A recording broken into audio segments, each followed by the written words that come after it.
भया द्रिखवते वय रक्षिता महो न खलु गोपिका नंदनो भवा अखिल देहिना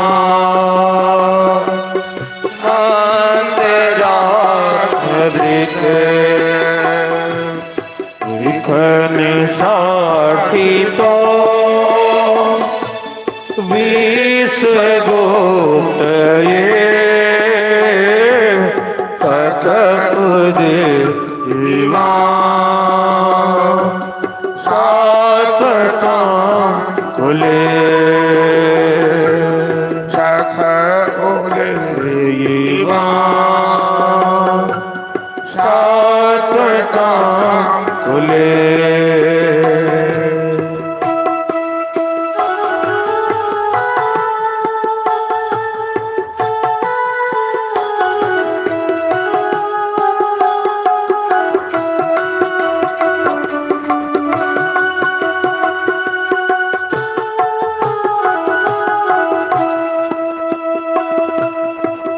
रचिता भय प्रेष्ठ धूर्यते शरण संश्रिते द्वया करसरोरुह कांते कामना शिरसि देहिना श्रीकर ब्रज जनेरिनी वीर योषिता निज जन स्मध वासनस्मिता भज सखे भवाकरी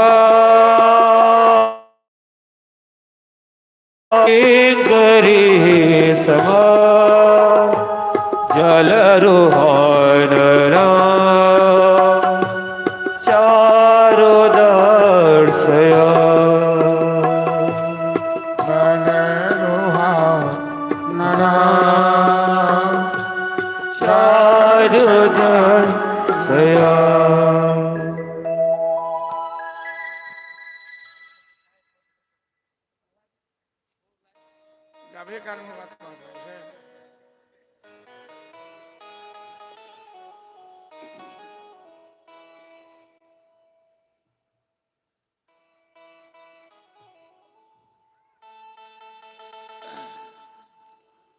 गोपी गीत को काम विजय की लीला कहते हैं। ये भागवत कथा की आत्मा है और इसकी जब व्याख्या होती है, ऐसी व्याख्या किसी भी पुराण में, किसी भी शास्त्र में, किसी भी साहित्य जगत में जो गोपियों ने गीत गाया है श्याम सुंदर के विरह में अपना भाव प्रकट किया है, कहीं नहीं देखा गया। यही रास प्रकरण है और रास में जो गोपी गीत है भागवत कथा की दिव्यता को स्थापित करती है। गोपियां कहती है भगवान श्याम सुंदर से प्रार्थना करते हुए कि जय जयति दे देखम जन्मना ब्रज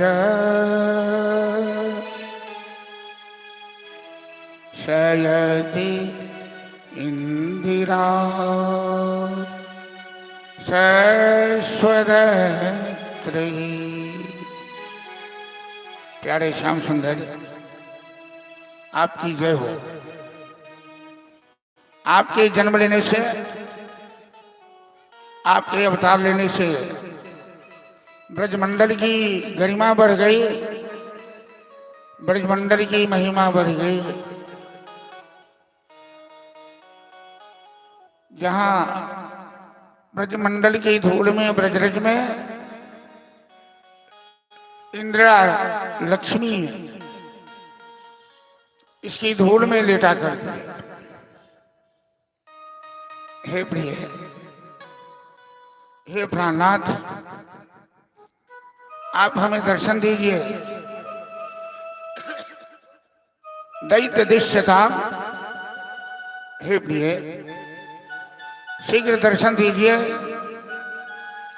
क्योंकि हम लोग अपने प्राणों को आपके चरणों में समर्पित करके त्वयि धृता सबस त्वाम विचुन्न थे। आपके चरणों में अपने प्राण समर्पित करके फिर आपको ढूंढ रहे हैं। अर्थात ये गोपियां कह रही है कि हम तो आपके वियोग में, आपके विरह में निष्प्राण हैं। हमारे प्राण तो आपके अंदर हैं प्राणनाथ, आप हमें शीघ्र दर्शन दीजिए। इस तरह वियोगानल में, वियोगाग्नि में हमें कृपा कर मत मारिए। हे प्राणनाथ, हम तो आपकी दासी हैं, अशुल्क दासी हैं। अशुल्क दासी कहते हैं जो बिना कोई मूल्य लिए सेवा करती हो, अशुल्क दासी का। हम आपसे कोई वेतन नहीं लेते, कोई तनख्वाह नहीं लेते, फिर भी आपकी सेवा में हम अपना प्राण न्यौछावर किए रहते हैं। ये प्राण प्यारे, हमें आपसे किसी चीज की अपेक्षा नहीं है। हमें तो केवल आपकी मुखार बिंद का, आपकी रत्नार बिंद का, आपके चरणार बिंद का, आपके करार बिंद का, आपके अड़कार बिंद का,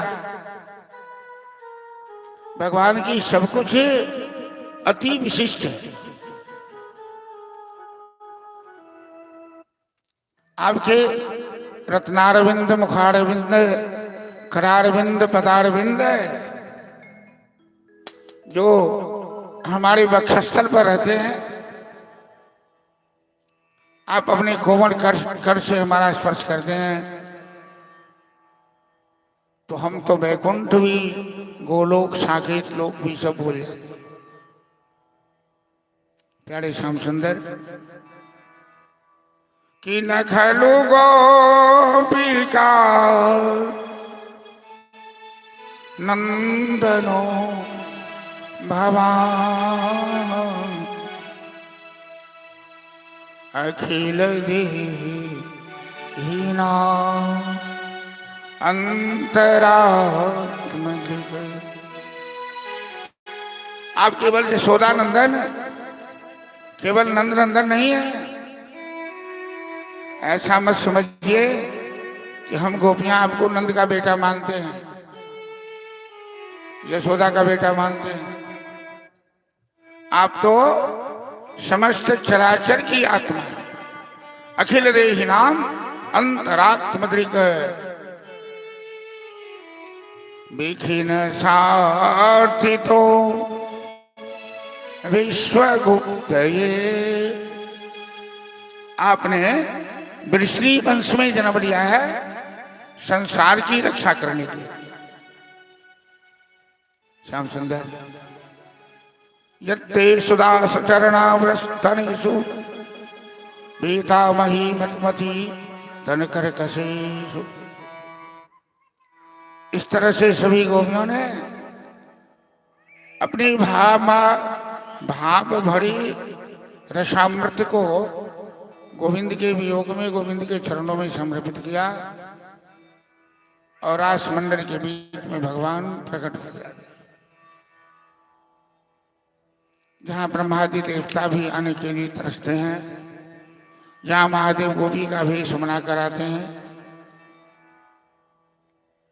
जहाँ नारद जी भी स्त्री वेश बना कर आते हैं, ऐसे रासमंडल में लाखों गोपियां हैं तो लाखों रूप में भगवान अपने आप को प्रकट करते हैं। और 6 महीना की रात होती, 6 महीना सूर्योदय नहीं होता, और महारासमंडल में श्याम सुंदर गोपियों के साथ महारास का आयोजन करते हैं।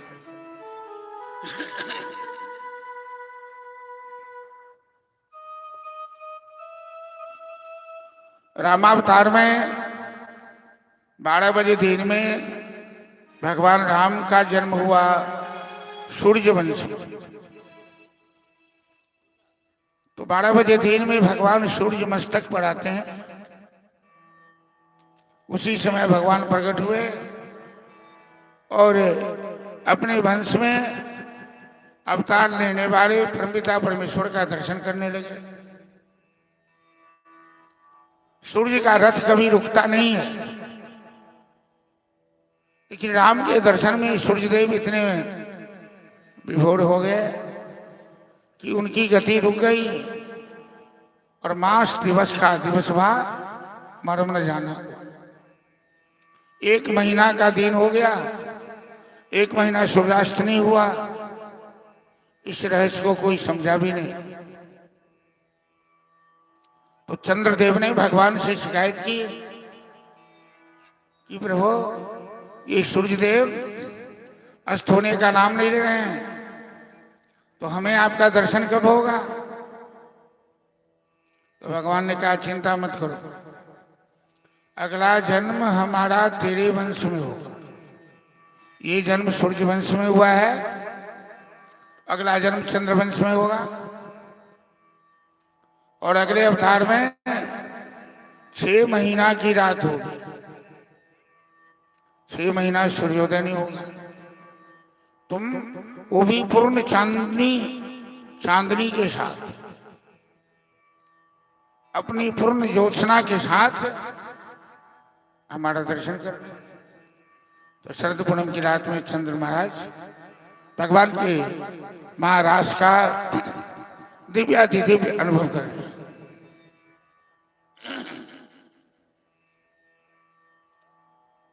चलिए, भगवान की ब्रजमंडल की लीला संपन्न हुई। भगवान तो धरती का भार हरण करने आए हैं, तो अब ब्रजमंडल त्याग कर चलेंगे मथुरा।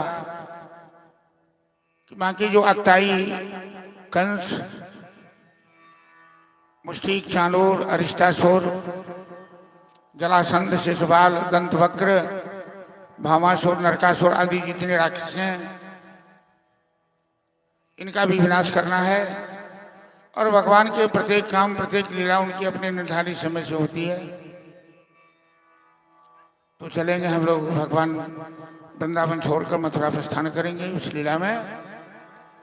और वृंदावन की पावन धरती को हम लोग प्रणाम करके वृंदावन की महिमा गान करते हुए आगे बढ़ेंगे कथा को। कि संपूर्ण चराचर का सार सर्वस्व है इसे वृंदावन धाम।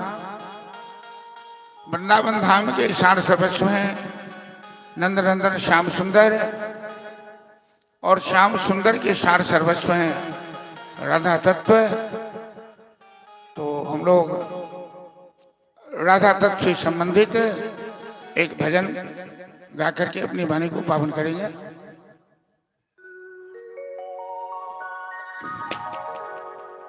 मीठे रस से भरोरी राधा रानी लागे, महारानी लागे मारो। कारो कारो जमुना जी न पानी लागे, मीठे रस से भरोरी राधा रानी लागे, महारानी लागे मारो। कार मीठे रस से भरोरी राधा रानी लागे, महारानी लागे मारो। कारो लागे। ओ मीठे रस से भरोरी राधा रानी लागे, महारानी लागे मारो कार कारो जमुना जी का पानी लागे।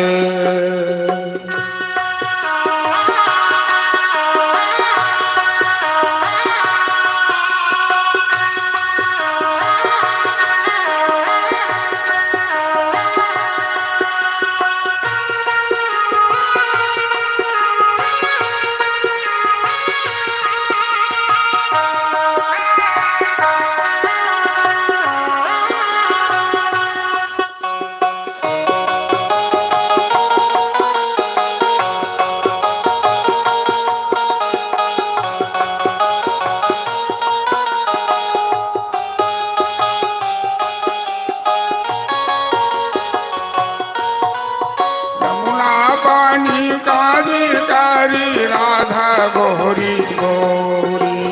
यमुना पानी कारे कारे राधा गोरे गोरे। ओ यमुना पानी कारी कारी राधा गोरी गोरी। यमुना पानी कारे कारे राधा गोरे गोरे। ओ वृंदावन में धूम मचाए बरसाने की छोरी। वृंदावन में धूम मचाए बरसानों की छोरी। रूप रस से भरी छवि लागे, महारानी लागे मारो कारो कारो जमुना जी पानी लागे। ओ मीठे रस से भरोरी राधा रानी लागे, महारानी लागे मारो कार कारो जमुना जी का पानी लागे।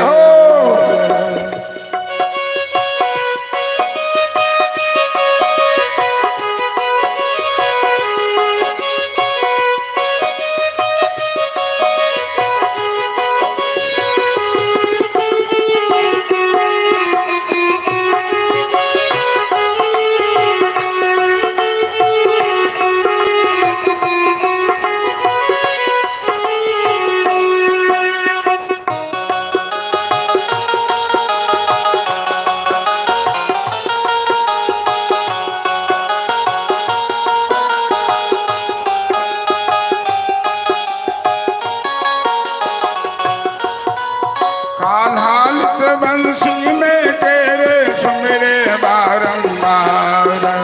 कान्हालित बंसी में तेरे सुमिरे बारंबार। ओ कान्हालित बंसी में तेरे सुमिरे बारंबार।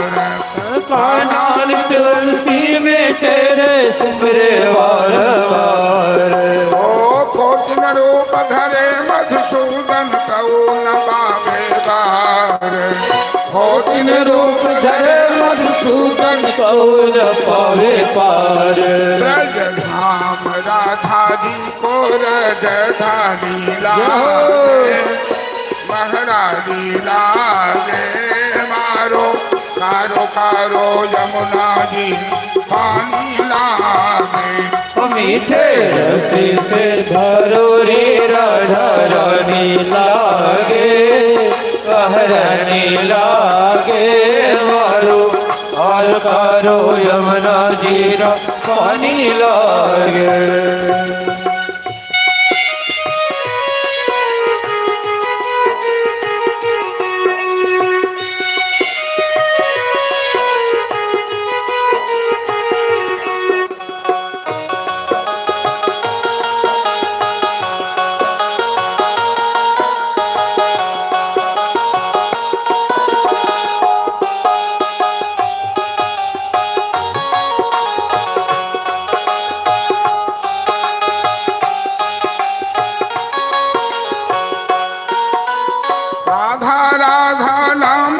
तू है जो नर बारंबार।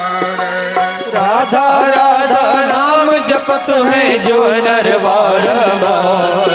ओ राधा राधा नाम जपत है जो नर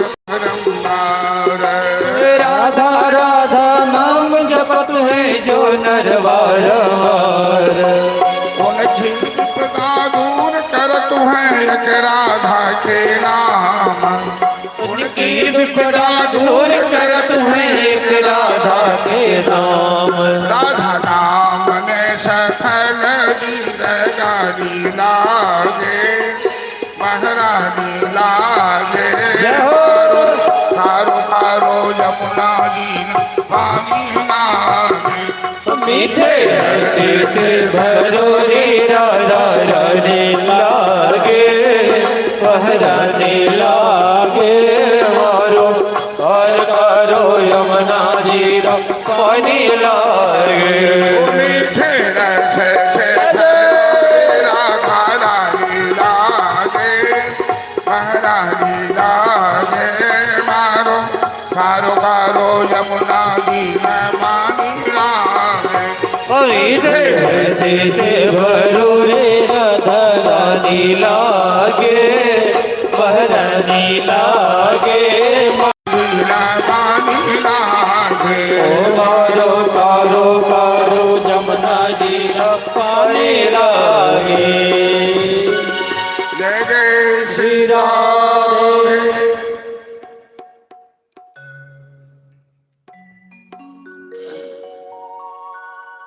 राधा राधा नाम जपत हुए जो नर बारंबार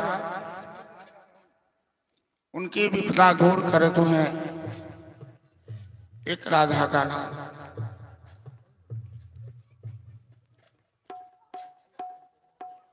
चलिए भगवान की प्रेरणा से नारद जी मथुरा पहुंचे कंस के पास। कंस सर पे हाथ रख के सोच रहा था, चिंतित मुद्रा में था। नारद जी कहते हैं कंस तू तो बड़ा शूरवीर बलवान है,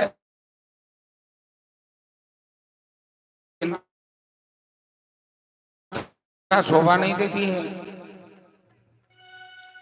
तुम क्यों चिंतित है? कंस ने कहा मैं नंद के बेटा के विषय में सोच रहा था, उस ग्वालिया में ऐसी कौन सी शक्ति है, कौन सा चमत्कार है कि मैं उसे मारने के लिए जिसको भेजा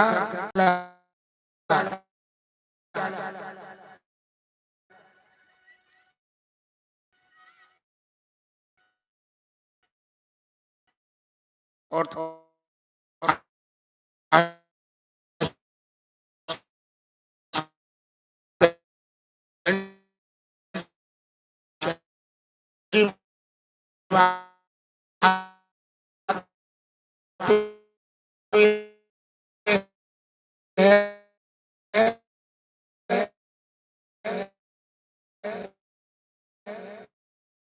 न कोई अस्त्र पकड़ता है, न कोई शस्त्र पकड़ता है।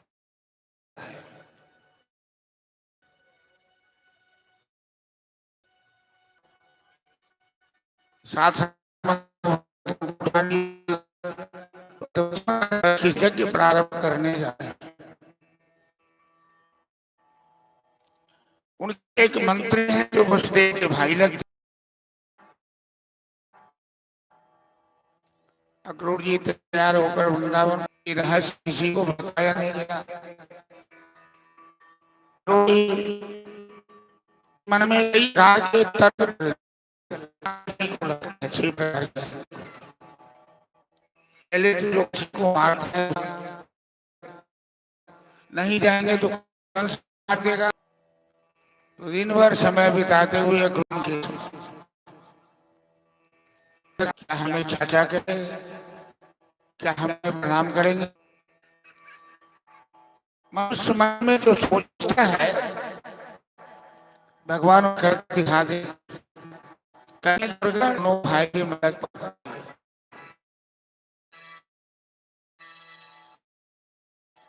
कोई में जो समझते हो उस परमात्मा का नाम स्मरण करो, दूसरे का सुइया बुद्धि, सुइया की ढोलक में दो नहीं। आपको पता है वो बाबा ने राक्षस को भेजा है, तो भगवान की कृपा है कि मेरा लला बाल बन जाता है। काल में नहीं जाने देंगे चला या होता तो 1 घंटा क्या नहीं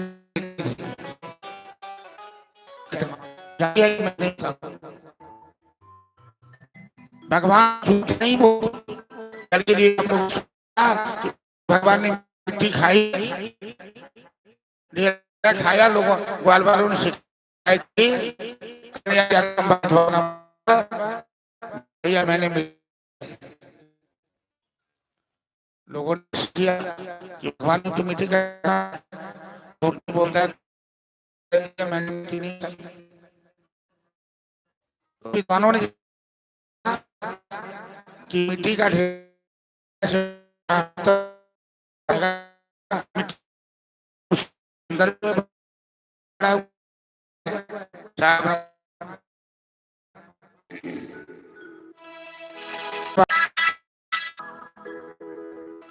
यशोदा अपने दिल की बात अपने अंदर की जाने को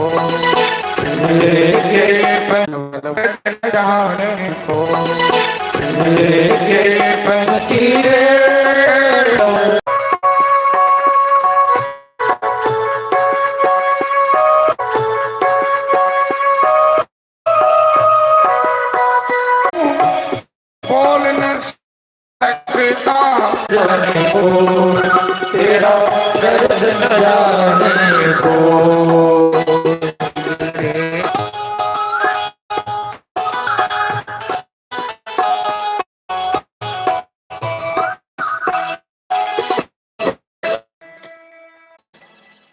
समस्याएं भागवत में ये प्रसंग ऐसा है, व्याख्या करते हैं इस करुण दृश्य को वहां वसील हो गए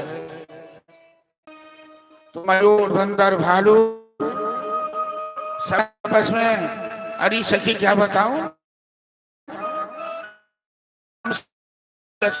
देख सारी सीमाएं पार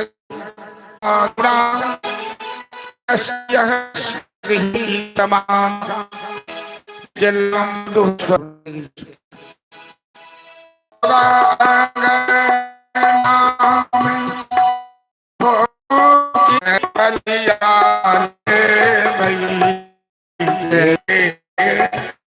मूर्ति की भांति सभी टुकड़ देख रहे,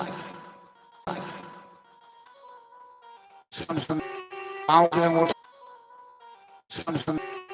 के अंगूठे से जमीन खुल रही है। राधा जी तो स्वयं सारा काम करना है, धरती पर पापियों का भार बढ़ा हुआ है और इसके लिए मथुरा जाना होगा। जब आप सदा रहेंगे आपकी कृपा से ही मैं बंसी बजाता हूँ, रास बजाता हूँ। वहाँ लड़ाई झगड़े का महत्व है। कन्हैया वृंदावन में कभी शस्त्र कराना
जय जय श्री राधे।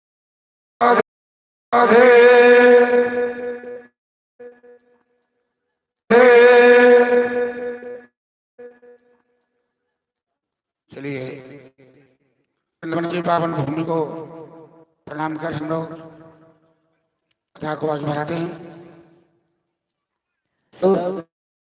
की ओर से 11 रुपये और बास्केट मिस्त्री जी की ओर से 105 रुपया का। गाड़ी पर बैठे ग्वाल बाल के साथ कन्हैया रथ पे बैठा आता है डॉक्टर, तब तक नशा में रहता है। अखरोट जी रखवा जैसे ही जमुना इनका शुरू कर दे, अखरोट जी जमुना में जैसे लगाते हैं बैठे आलू देखा, अखरोट जी भगवान की स्तुति करने लगे।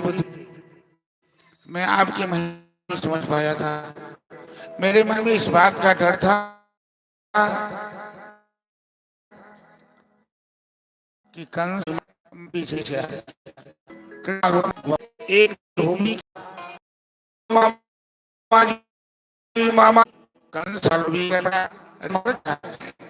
धोबी ने जानकी के ऊपर कलंक लगाया था कि जानकी कलंकनी है, और इसकी बात मानकर मैंने सीता का त्याग किया था, क्योंकि मैं उस समय मर्यादा पुरुषोत्तम था। इसका पुराना हिसाब किताब भी चुकाना है। तो बलराम जी ने कहा तो बराबर कर दो हिसाब किताब, इसका क्यों बाकी रखे हो।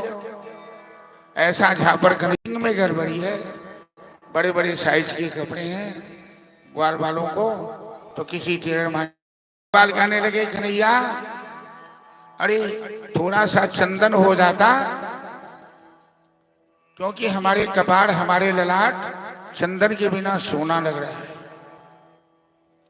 और एक बात जान लीजिए कि ब्रजवासी चंदन के बड़े प्रेमी, चंदन सबको लगाना चाहिए। चंदन लगाने का मंत्र क्या है? चंदनम मंदते नित्यम पवित्रम पापनाशनम आपदाम हरते सत्यम लक्ष्मी भसतु सर्वदा। चंदन लगाने से पवित्रता आती है, चंदन लगाने से आपदा दूर होती है और पवित्रता पाप नष्ट होता है। और आज तो बड़ा अच्छा लग रहा है, आज विजय जी ने सभी कार्यकर्ताओं को पूरे कपार में चंदन लिया। पहले ही बोल रहे थे सारे कार्यकर्ता को लगाना है, और विजय जी ये भी बोले कि सबसे पहले वरुण को लगाऊंगा चंदन, सबसे पहले वरुण के लगे भी चंदन है। विजय जी के वरुण के बड़ चिंता देने, चंदन सबके लगावक चाहिए। देखो ना बजो मास्टर की कहते सुंदर लगे सी कपार पर समझ रहे सी चंदन से। तो ग्वाल बाल ने कहा चंदन चाहिए, तो चंदन का इंतजाम कहां से हुआ?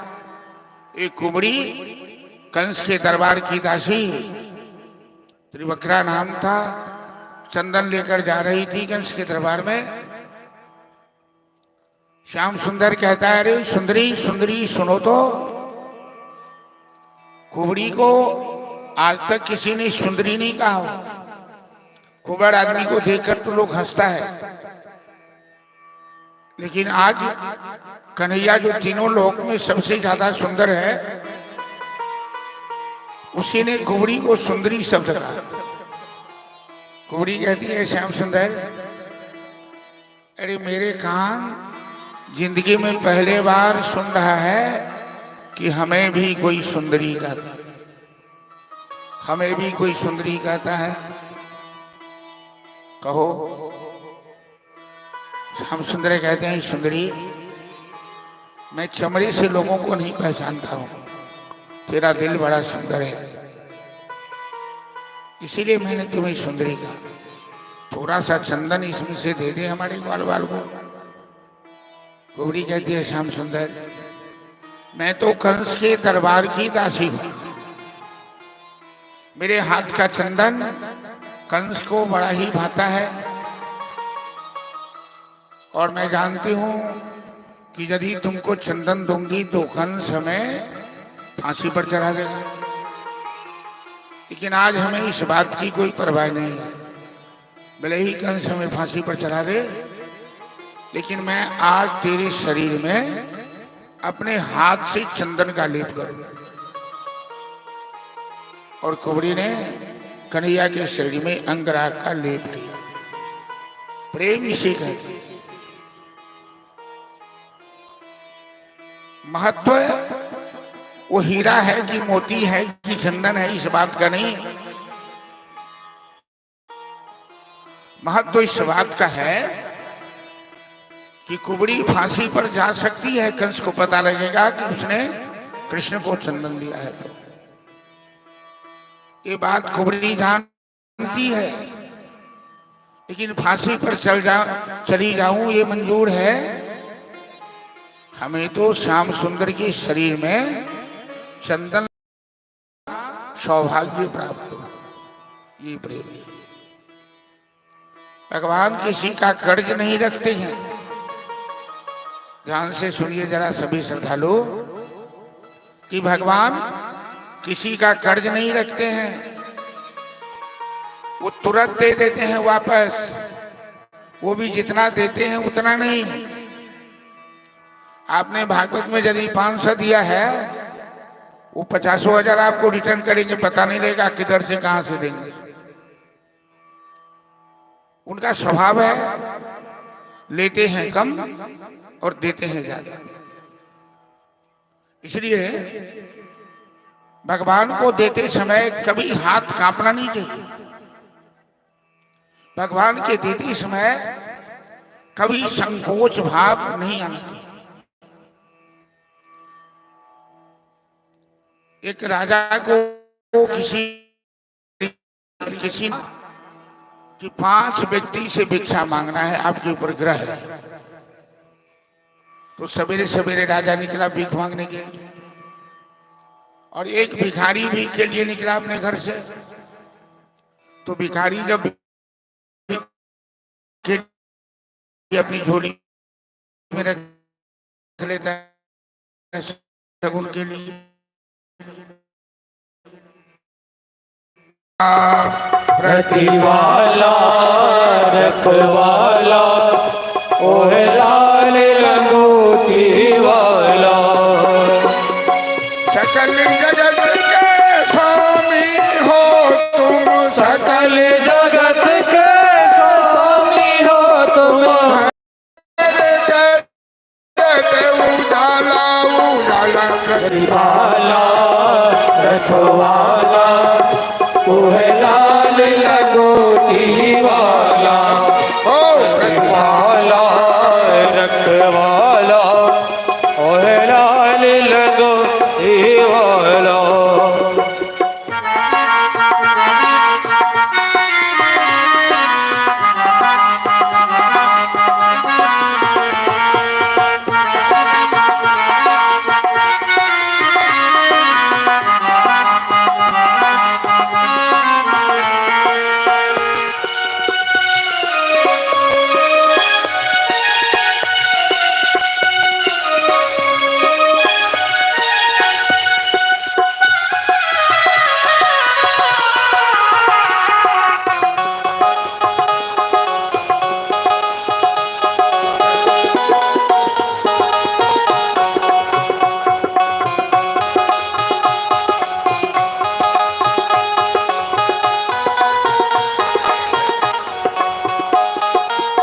नित दिन ध्यान धरे जो तेरा, नित दिन ध्यान धरे जो तेरा, नित दिन ध्यान धरे जो तेरा, नित दिन ध्यान धरे जो तेरा, जपे राम की माला हो, जपे राम की माला हो, धूप दीप नैवेद्य चढ़ाए धूप दीप नैवेद्य चढ़ाए, नजम से पाला रखवाला रखवाला ओहे लाल लंगोटी वाला, प्रतिपाला रखवाला ओहे लाल लंगोटी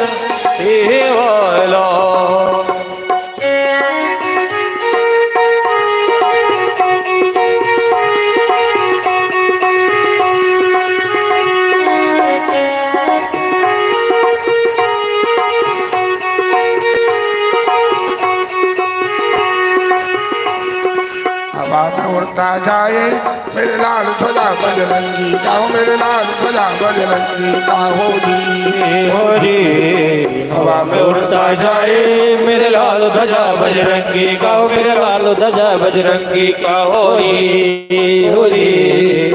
लाल जहिया लाल मनोता लाल कदा बड़भारी हो, लाल कदा बड़भारी ओ लाल जहिया लाल लंगोटा लाल गदा बड़भारी हो, लाल गदा बड़भारी उड़ता जाए जहो ध्वजा बजरंगी का हो, मेरे लाल ध्वजा बजरंगी का हो री हवा में उड़ता जाए मेरे लाल ध्वजा बजरंगी का हो, मेरे लाल ध्वजा बजरंगी का हो री।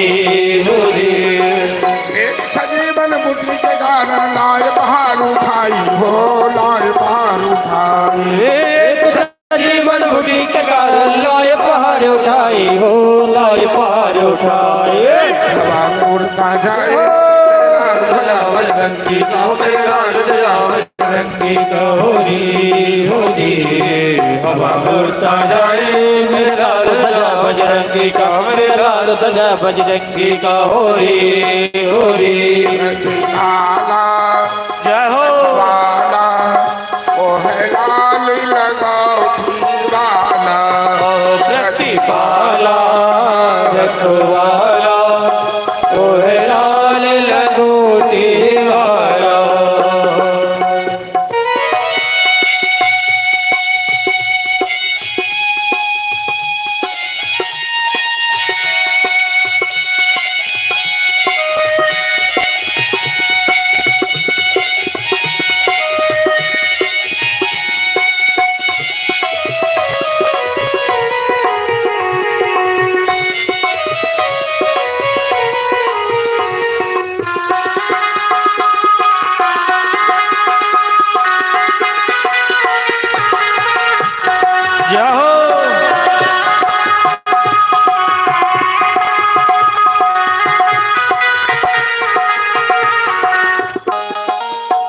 जब जब भीड़ परे भक्तन पे, जब जब भीड़ परे भक्तन पे, जब जब भीड़ परे भक्तन पे, जब जब भीड़ परे भक्तन पे, तूने दिया सहारा हनुमान जी, तूने दिया सहारा हनुमान जी, हे दुख भंजन अंजनी नंदन, हे दुख भंजन अंजनी नंदन, तूने गजब कर प्रतिपाला रखवाला तू है लाल लगोटी वाला, प्रतिपाला रखवाला तू है लाल लगोटी वाला। सकल जगत के स्वामी हो तुम, सकल जगत के स्वामी हो तुम, घर घर कर कर उजाला उजाला प्रतिपाला रखवाला तू है लाल लगोटी वाला, प्रतिपाला रखवाला तू है लाल लगोटी वाला। बोल वीर बजरंग बली की जय। हमारे सनातन धर्म में कुश्ती के देवता का नाम है, कुश्ती के देवता का नाम क्या है? बजरंग बली। लंका में ढंका बजा दियो रे अंजनी के ललमा। चलिए राधे राधे राधे राधे। हमरा बीच दैनिक जागरण के प्रसारण में सहयोग दिया वाला भाई साहब विजय जी आए हमरा सबक बीच, उनका समस्त ग्रामवासी के ओर से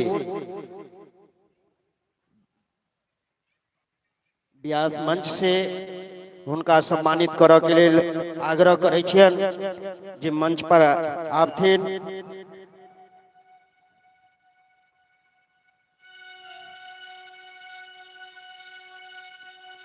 ई भाई साहब पेपर के माध्यम से हमरा सबक बीच पूरा दरभंगा में इनका नाम से एक बार जोरदार ताली स्वागत में। किसी भी काम को आगे बढ़ाने में मीडिया की बहुत जरूरत पड़ती है और मीडिया वाले आपके गांव में जो भी जगह होता है, कथा होती है तो बहुत सहयोग करते हैं। इनके बाद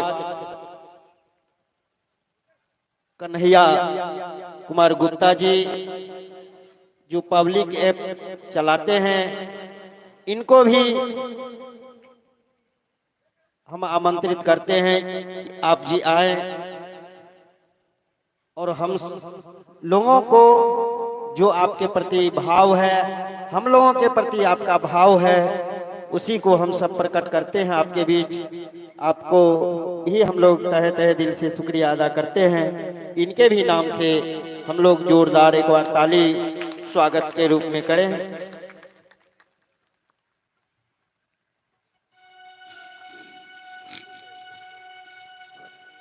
आओ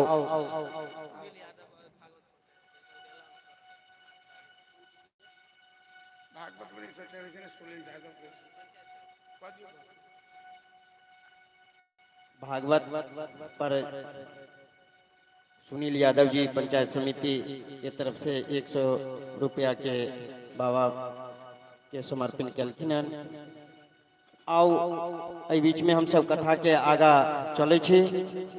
इनका दोनों आदमी के विनती करबन कि बराबर अहिना हमरा सबक बीच अहाँ आबि कऽ हमरा सबके शोभा के बढ़ावा में सहयोग करब और हमहू सबके अहाँ के दर्शन होइत रहत। तो ई आजुक जे कथा के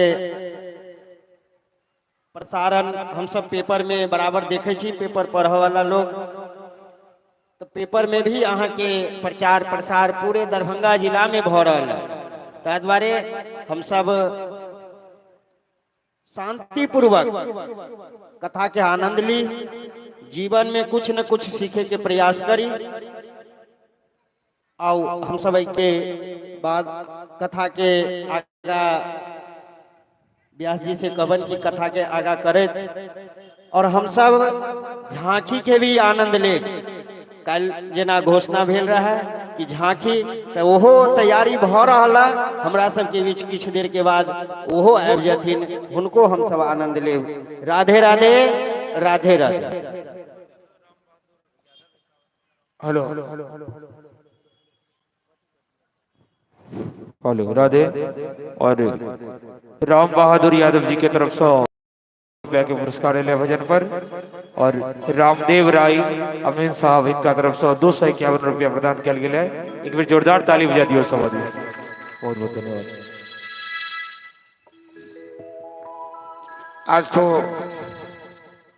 आज का जो युग है, इसको इलेक्ट्रॉनिक युग कहिए या मीडिया का युग कहिए, वैज्ञानिक युग तो है ही, लेकिन किसी को आगे बढ़ाने में या पीछे करने में मीडिया वालों का बड़ा ही योगदान होता है। और वैसे न्यूज का नियम है कि घटना कम दुर्घटना ज्यादा छपती है, जो न्यूज का नियम है। लेकिन भागवत की कथा न घटना है न दुर्घटना है, ये तो भक्ति की गाथा है, जिसके अंदर घटना दुर्घटना सब कुछ समाहित है। और कोई मीडिया वाले यदि भागवत कथा को आगे बढ़ाने में या उस धर्म को उस प्रचार करने में मीडिया के माध्यम से सहयोग करते हैं, तो वो अपने जीवन में जो भी जहाँ काम करते होंगे उनमें सबसे ज़्यादा महत्वपूर्ण उनका ये काम होता है। क्योंकि आज के युग में इस भौतिकी चाकचक्य में समाज को मोड़ने के लिए, सही रास्ता पर लाने के लिए, सही दिशा दिखाने के लिए सत्संग से ज़्यादा कोई भी दूसरा उपाय नहीं हो सकता है, और उसमें मीडिया का सहयोग हो जाए। इसलिए हम भी, जो मीडिया वाले भाई साहब यहाँ वर्षों से जा रही है और मैं भी न्यूज में देखता हूँ, बड़ा सुंदर ढंग से निकालते हैं और उससे प्रचार होता है पूरे डिस्ट्रिक्ट लेवल पर। तो मैं मीडिया वाले भाई साहब को भी इस व्यास मंच से बहुत बहुत आशीर्वाद भी देता हूँ और बहुत बहुत धन्यवाद भी देता हूँ। इस तरह से जब भी कार्यक्रम हो तो आपका सहयोग मिलना चाहिए, ये मेघा गाँव वासी को की अपेक्षा होती है। चले अब हम लोग कथा में आगे चले कि मुष्टिक चानूर से भगवान की कुश्ती हुई और बलराम जी ने मुष्टि को पछाड़ा, कृष्ण ने चानूर को पछाड़ा, दोनों पहलवान मारे गए। मथुरा में कृष्ण बलराम की जय जयकार बजने लगी। कंस न जाने कितना पाप कर चुका है, कितने को मौत के घाट उतार चुका है। आज कंस का पाप का घड़ा भर चुका है और जब किसी के पाप का घड़ा भरता है उसका मस्तिष्क बाधित हो जाता है, वो पागल हो जाता है और जो नहीं करना चाहिए वो करने लगता, जो नहीं बोलना चाहिए वो बोलने लगता है। मुष्टिक चानूर मारा गया। कंस के समर्थक नगाड़े पर चोट दे रहे थे और कंस पागल की तरह चिल्लाने लगा कि अरे मूर्खों, नगाड़ा पीटना बंद करो, मेरे पहलवान मारे गए, अब तुम किस खुशी में नगाड़े पीट रहे हो। कृष्ण बलराम अखाड़े से एक बार छलांग लगाए और मामा कंस के पास पहुंचे और मामा कंस का केस पकड़ा, सिंहासन से पछाड़ा और छाती पर बैठ गए। भगवान के अंदर तीनों लोक का भार है। कंस तो बड़ा बलवान है लेकिन भगवान का भार सहन नहीं कर पा रहा है। वो छटपट करने लगा। कन्हैया कहते हैं, मामा कंस, तूने हमें मारने के लिए कोई कसर छोड़ा नहीं। तूने अपने बड़े बड़े बलवान राक्षसों को भेजा, पूतना को भेजा, सट्टासुर को भेजा, तृणावर्त को भेजा, बकासुर को भेजा, अघासुर को भेजा, केसी को भेजा, वत्सासुर को भेजा, मेरा तो कोई बाल बाका नहीं कर पाया। अब तू मरने के लिए तैयार हो जा। इस तरह से कंस की छाती पर भगवान कृष्ण ने ऐसा घूसा जमाया, एक ही घूसा में कंस ने अपना दम तोड़ दिया। कंस के मुंह से रक्त बमन होने लगे, कंस की आंखें निकल गई और सारे मथुरा निवासी कंस के मरने के बाद जयकारा लगाने लगे, बोल कृष्ण बलराम की जय। सबके अखनो डर लागल है कि कंस नहीं मर लिया, कहीं फिर न आबि जाए मेघा में। कंस सच्ची के मर गए, बहुत पहले मर गए। जोर से नारा लगाओ, बोल कृष्ण बलराम की जय। कंस की दो पत्नियां थी। जरासंध का दामाद था कंस। जरासंध मगध का राजा था। जरासंध की दो पुत्री अस्ति और प्राप्ति, ये दोनों कंस की पत्नियां थी। अब कंस के मरने के बाद दोनों पत्नियां रोने लगी।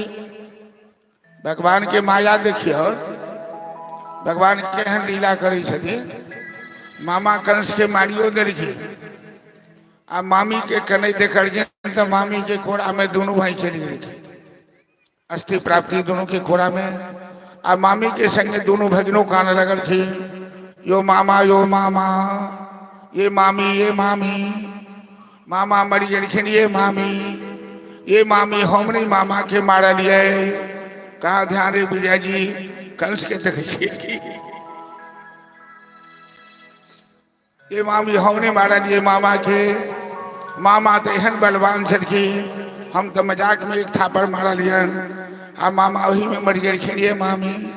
तो मामी कह रहलखिन, बउआ अहाँ केला करे छी, अहाँ कोनो मारा लिए, वो अपने पाप से मर गलखिन।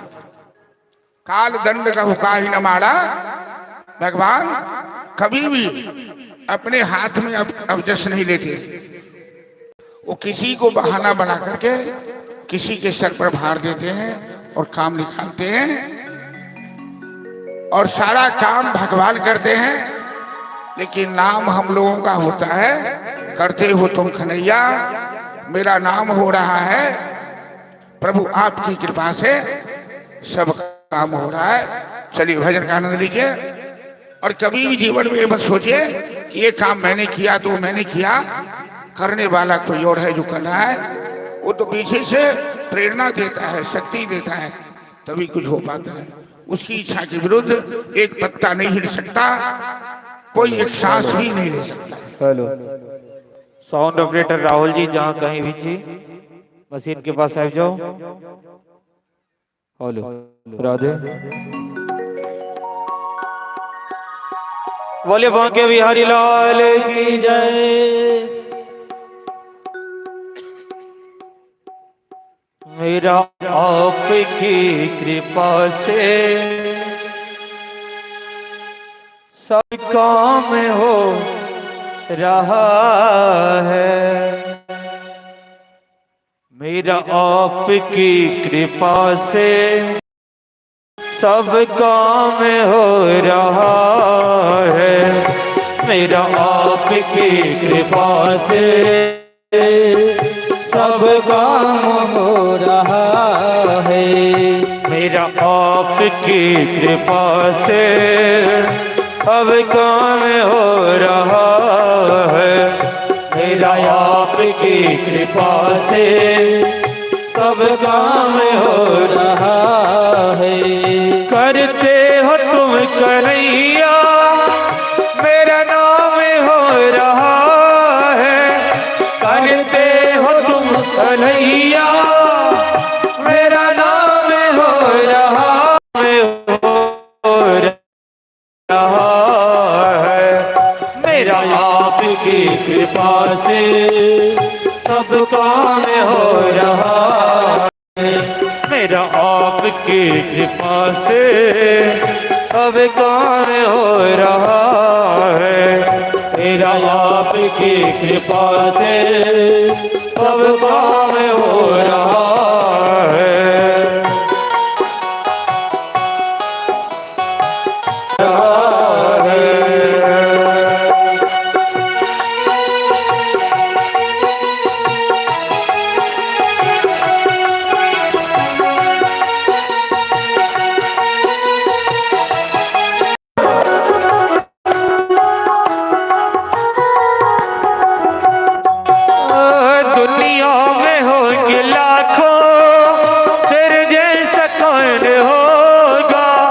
दुनिया में होंगे लाखों, तेरे जैसा कौन होगा। तुझ जैसा बंदा परवर, भला ऐसा कौन होगा। तुझ जैसा बंदा परवर, भला ऐसा कौन होगा।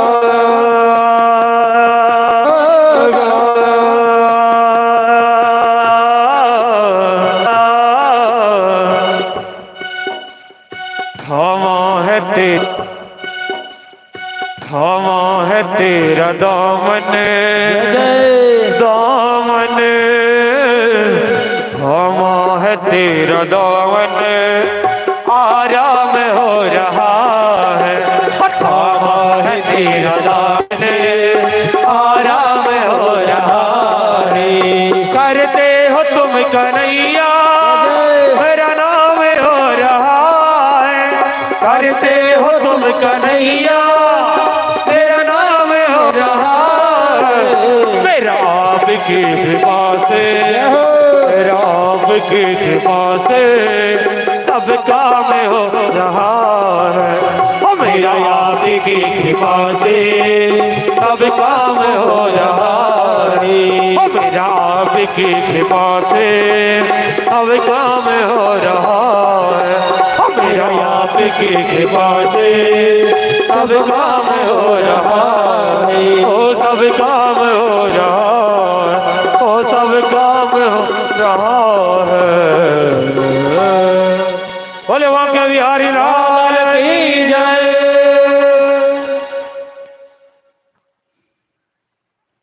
हेलो, श्री राधे। और मेरा आपकी कृपा से सब काम हो रहा है। इस भजन पर अमरजीत श्री अमरजीत जी के द्वारा 51 रुपया का पुरस्कार प्रदान किया गया है। जोरदार तालियों से इनका स्वागत कर दे।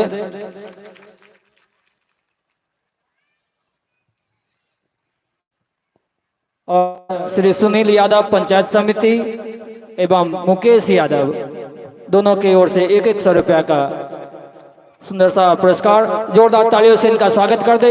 प्रेम से बांके बिहारी लाल की।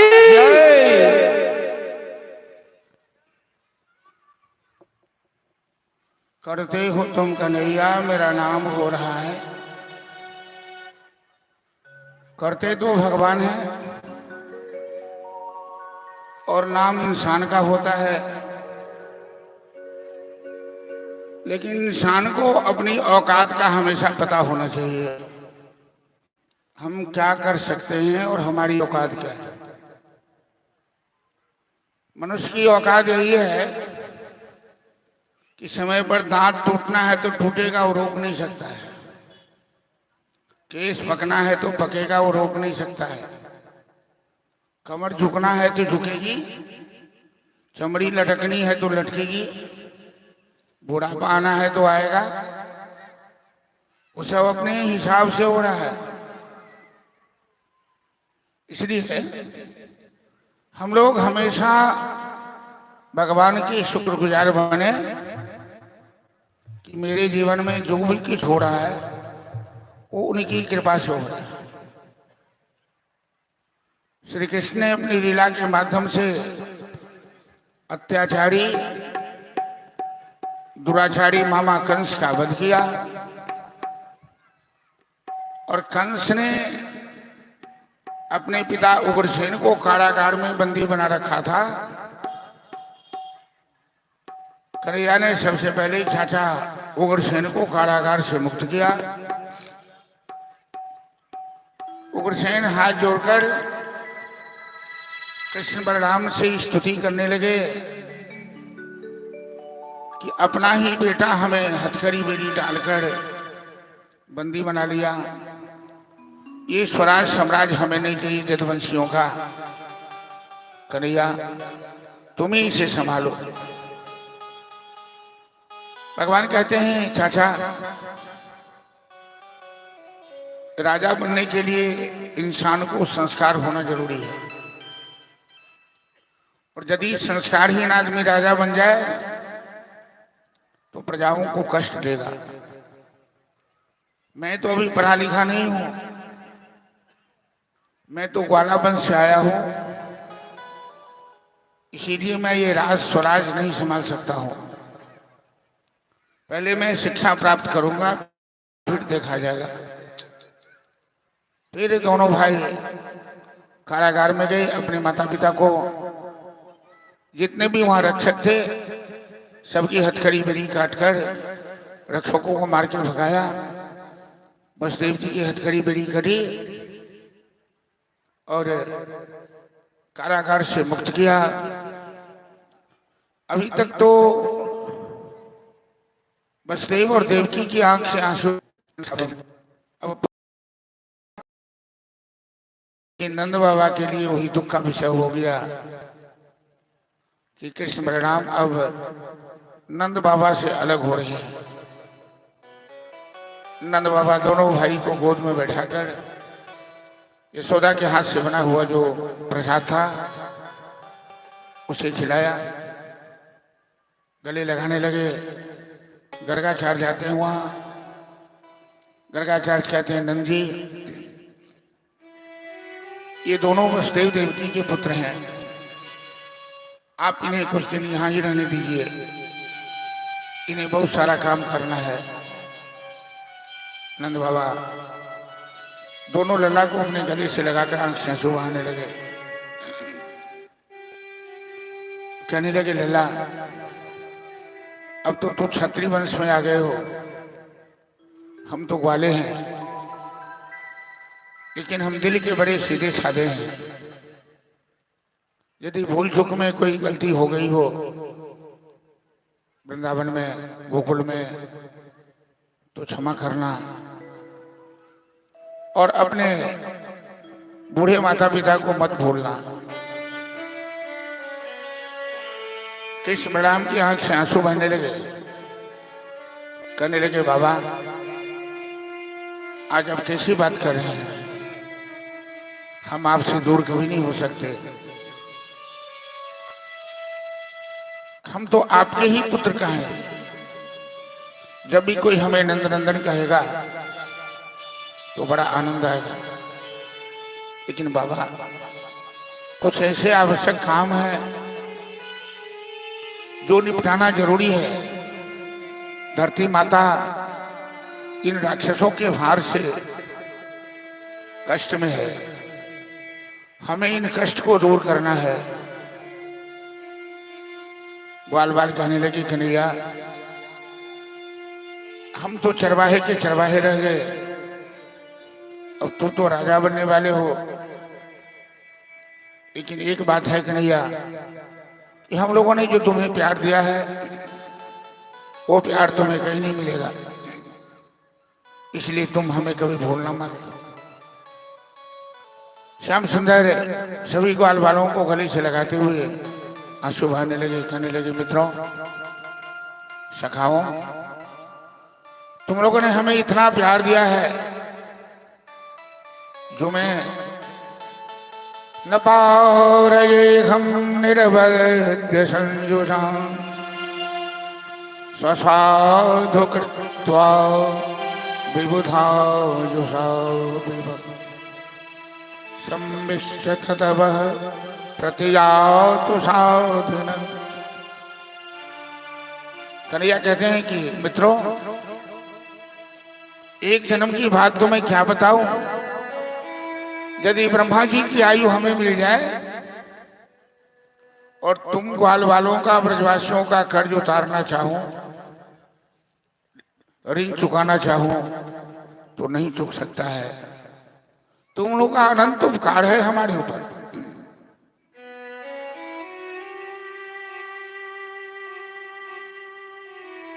नंद बाबा ग्वाल वालों को लेकर वापस चले आए वृंदावन।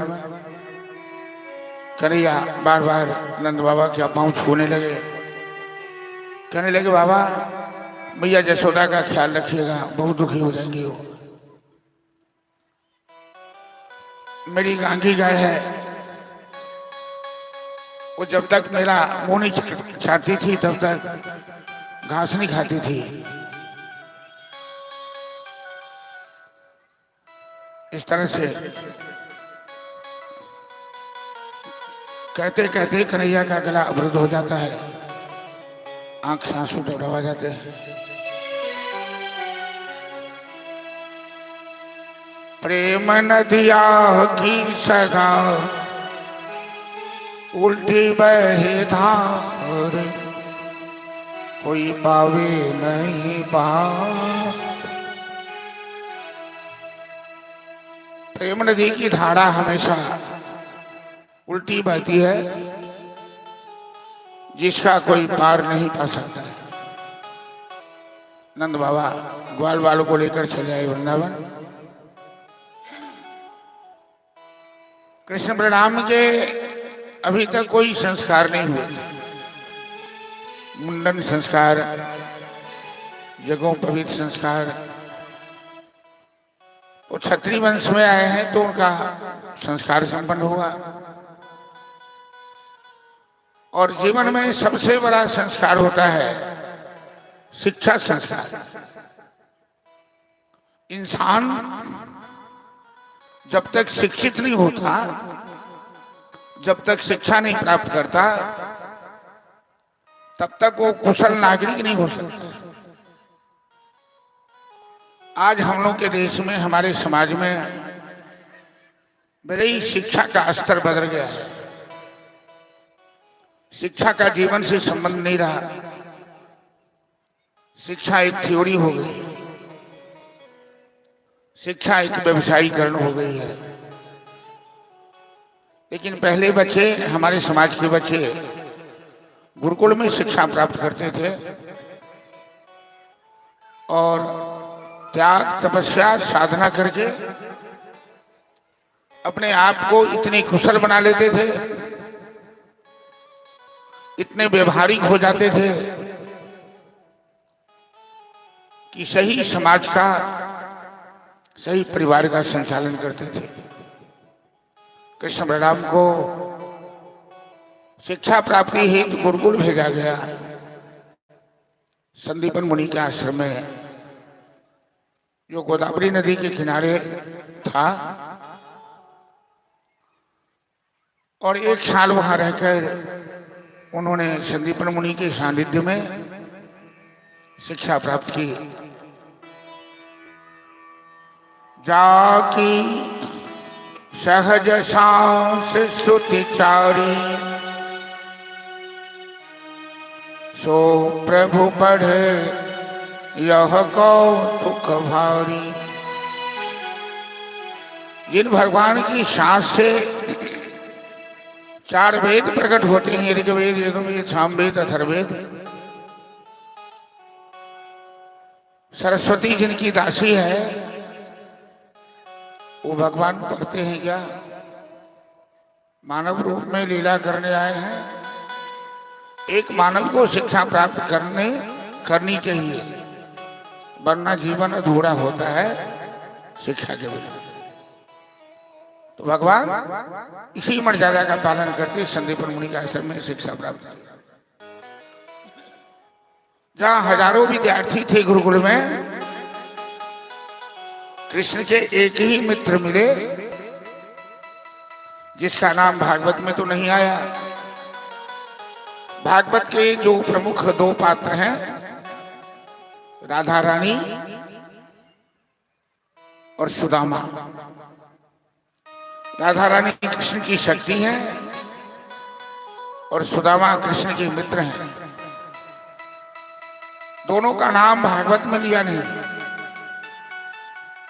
भगवान की कथा एक भागवत में नहीं, अनेकों पुराण में, दूसरे पुराणों में इनका नाम आया है। सुदामा का मात्र विशेषण बताया भागवत में कि कृष्णस्यासित सखा कश्चित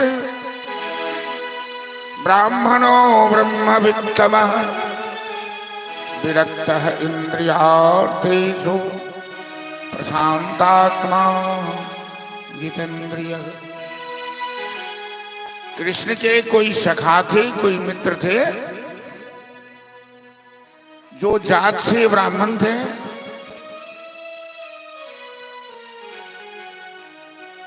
विरक्त थे, जितेंद्रिय थे, शांत स्वभाव के थे, ब्रह्मचारी थे। इस सुदामा का विशेषण है। शिक्षा प्राप्ति के बाद गुरुदेव को प्रणाम किया। कहा, गुरुदेव, आपने बड़ा परिश्रम से हमें शिक्षा दी है और बिना दक्षिणा की शिक्षा अधूरी होती है। हम क्या सेवा करें आपकी? संदीपन मुनि कहते हैं कि नैया, तुमने शिक्षा प्राप्त की और मैंने शिक्षा दी, तो तुम शिक्षा प्राप्त कर लिया, यही दक्षिणा है। पहले के गुरु बड़े संतोषी होते थे, उस शिष्य से कभी कुछ मांगते नहीं थे। लेकिन एक आदेश है कि जिस तरह तुम एक योग्य शिष्य बने हमारे, तो तुम भी अपने जीवन में शिष्य परंपरा को बढ़ाना, शिष्य को तैयार करना। मतलब विद्या की रक्षा कैसे होती है कि उत्तरोत्तर लोग दूसरे को शिक्षित करते जाते हैं। जो विद्या हमारे पास है हम दूसरों को प्रदान करते हैं, वो आने वाली पीढ़ी को करता है, वो आने वाली पीढ़ी। इस तरह से परंपरा की रक्षा होती है। आज के युग में तो जो संस्कृत हमारे देश की धरोहर है, वो हमारे देश की नहीं, संस्कृत विश्व की धरोहर है। बड़े बड़े भाषा विज्ञानी भी इस बात को मानते हैं कि विश्व में संस्कृत जैसी कोई भाषा नहीं है। सभी भाषाओं की मूल है संस्कृत। लेकिन दुर्भाग्य है हमारे देश में कि आजकल हम लोगों के बच्चे संस्कृत पढ़ना नहीं चाहते, संस्कृत से दूर भगे रहते हैं। बिना संस्कृत के ज्ञान, बिना गीता रामायण के ज्ञान कोई बच्चा संस्कारी हो ही नहीं सकता। संस्कार ही तो संस्कृत की बुनियाद है। आज तो गांव घर की महिला सभी जो पढ़ी लिखी नहीं है वो अंगूठा छाप है और 2-4 शब्द अंग्रेजी का याद कर ली है सुन सुन करके। तो महिला सब देखलिए गाँव घर में अपना बच्चा के कहचे बउआ A for apple, CAT cat, RAT rat। पहले हमारे समाज में बच्चे को शिक्षा कहाँ से शुरू की जाती थी? रामागति बिह सुमति। रामागति राम से, ओम नमः सिद्धम गणेश की वंदना से शिक्षा शुरू की जाती थी। अब हम अपने बच्चे को चूहे, बिल्ली, कुत्ते से शुरू करते हैं। नहीं जी डॉग, डॉग मतलब कुत्ता। अरे महिला सब सिखाती है बच्चे को कि कुत्ता सीखो, बिल्ली सीखो, चूहा सीखो। इसीलिए बच्चों का संस्कार कुत्ते बिल्ली जैसा होता जा रहा है। तो शिक्षा ही मनुष्य को महान बनाती है।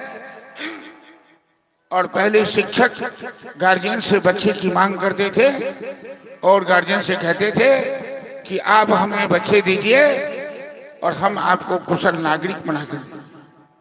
शिक्षा ही मनुष्य को कुशल नागरिक बनाती है। गुरु माता ने कहा कन्हैया 12 साल पहले मेरा पुत्र समुद्र में डूब कर मर गया। तुम तो सर्वशक्तिमान हो, पुत्र के बिना हमारा घर सोना है। तुम दक्षिणा में मेरे पुत्र को वापस ला कर दे। ये काम कोई इंसान तो नहीं कर सकता था, क्योंकि परमात्मा सर्वशक्तिमान है। तो उन्होंने गुरु माता का आदेश मानकर जमराज के ऊपर आक्रमण किया। मृत्येन जो गुरुसुतम जमलो खनीतम तत्क्षाणयत् शरणदः परमास्तु। राजा परीक्षित से कथा सुनाते हुए सुखदेव जी कहते हैं महाराज मृत्यु लोक से गुरु पुत्र को पुनर्जीवन दान देकर भगवान ने गुरु दक्षिणा के रूप में उसे वापस किया। भगवान उसका नाम है जो दिन को रात कर सके, रात को दिन कर सके, राई को पर्वत कर सके, पर्वत को राई कर सके। वही भगवान का नाम है। गुरु माता ने बहुत बहुत आशीर्वाद दिया। शिक्षा प्राप्त कर लौटे।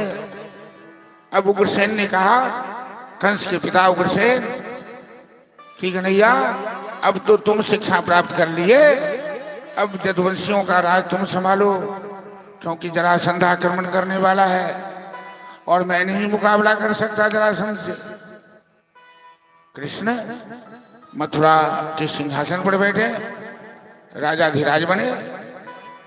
और जब राजा बने, जरासंध को पता लगा, अपने दामाद का बदला लेने के लिए उसने आक्रमण कर दिया भारी सेना लेकर। जरासंध अब भगवान ने कवच कुंडल पहना, अस्त्र शस्त्र उठाया, अब राजा बन गए। पहले थे बंसी वाले कन्हैया, अब धनुषधारी कन्हैया हो गए। जरासंध किसी से तो नहीं लड़ा, बलराम से युद्ध हुआ। बलराम जी ने जरासंध को पछाड़ा, लेकिन मरा नहीं, क्योंकि जरासंध की मृत्यु भीम के हाथ लिखी है। 17 बार यदुवंशियों पर जरासंध ने आक्रमण किया है, 17 बार पराजित हुआ। भगवान श्री कृष्ण दिन भर प्रजा की सेवा करते, स्वराज साम्राज्य का संचालन करते हैं और रात में शाम के समय अकेले में छत पर चले जाते हैं, झरोखे पर चले जाते हैं, अकेले में बैठकर रोते हैं, आंसू बहाते हैं। उनके एक मित्र हैं, वहां मंत्री भी हैं, उद्धव नाम है उनका, बृहस्पति के शिष्य परम विद्वान हैं। उद्धव जी चले गए झरोखे पर, देखा इनको आंसू बहाते हुए। उद्धव जी कहते हैं कि प्रभु क्यों आंसू बहा रहे हैं आप तो राजा बन गए हैं, यहाँ तो किसी चीज की कमी नहीं है, हर प्रकार से भरा पूरा है,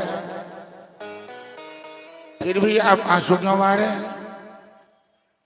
श्याम सुंदर कहते हैं बुधो तो पहला आदमी हो कि मेरा हालचाल पूछने आए हो। मैं जब से वृंदावन से आया हूं मैं सुखी नहीं हूं। मैं राजा बन गया, मैं शिक्षा प्राप्त कर लिया, लेकिन वृंदावन में मैं कितना सहज था, कितना सस्ता था, कोई भी मेरे पास बेहिचक चला गया। ग्वाल बाल तो इतने प्रेम करते थे हमसे, कोई मेरा कान पकड़ता था तो कोई मेरे कंधे पे बैठ जाता। लेकिन यहाँ तो मैं राजा बन गया हूं, राजा के पास सब कोई आता नहीं है, लोग आने से डरते हैं, हमें यहाँ अच्छा नहीं लगता, हमें वृंदावन का ग्वाला बनकर रहने में ही अच्छा लगता है। कि ओधो मोहि ब्रज वीस रतना हंस सुता की सुंदर कलरवे और कुंजन की छां।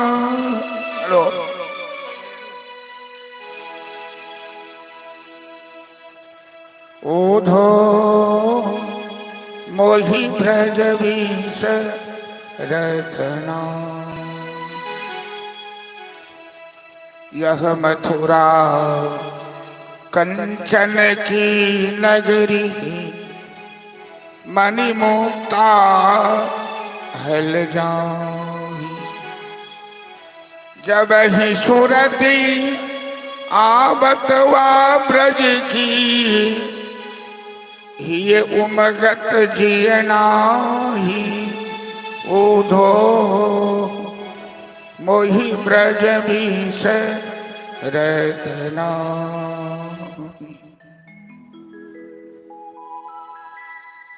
इतना कहते कहते कन्हैया रोने लगे। उद्धव जी को बड़ा बुरा लगा कि मैंने इनको क्यों याद दिला दिया।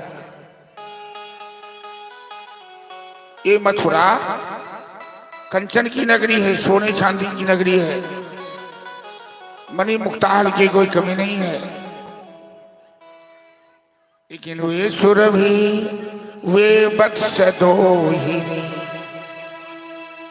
क्षणिक दुहा बन जाही। जब मैं वृंदावन में गाय चराता था, बछड़े को लेकर दूध पिलाता था, तो ग्वाल बाल सब करत कोलाहल गही गही उमगत बाही। ओधो मोहि ब्रज वीस रतना।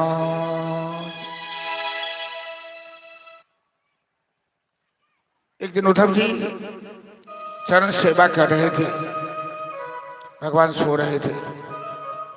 कहते हैं प्रभु मैं एक दिन आपकी सेवा कर रहा था, तो आप प्रिय राधे प्रिय राधे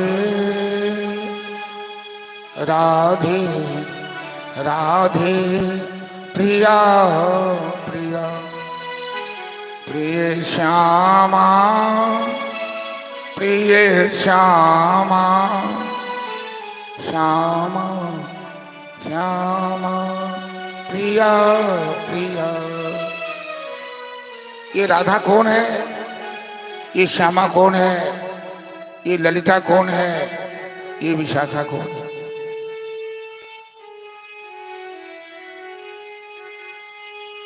हम लोग उद्धव गोपी संवाद में चले हैं और यहाँ थोड़ा इस विषय को गंभीरता से हम लोग को सुनना पड़ेगा, क्योंकि उद्धव जी विद्वान हैं बहुत बड़े, लेकिन उनके दिल में प्रेम नहीं है। वृंदावन की गोपियों के दिल में प्रेम है, लेकिन वो पढ़ी लिखी नहीं है। भगवान उन अंगूठा छाप गाय चलाने वाले, भेड़ बकरी चलाने वाले ब्रजवासियों को, ग्वाल वालों को, गोपियों को याद कर ही आंसू बहाने हैं। उद्धव जी को आश्चर्य लग रहा है, ये राजा होकर एक मूर्खों को, भेड़ बकरी चलाने वाले को क्यों याद कर रहे हैं।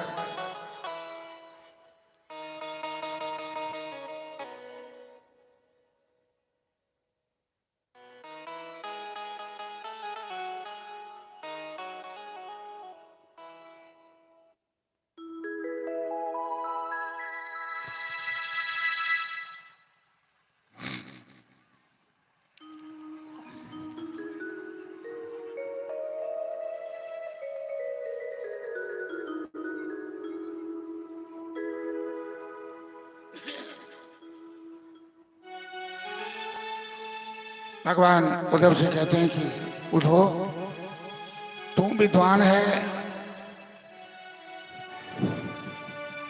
लेकिन तेरे अंदर प्रेम का अभाव है।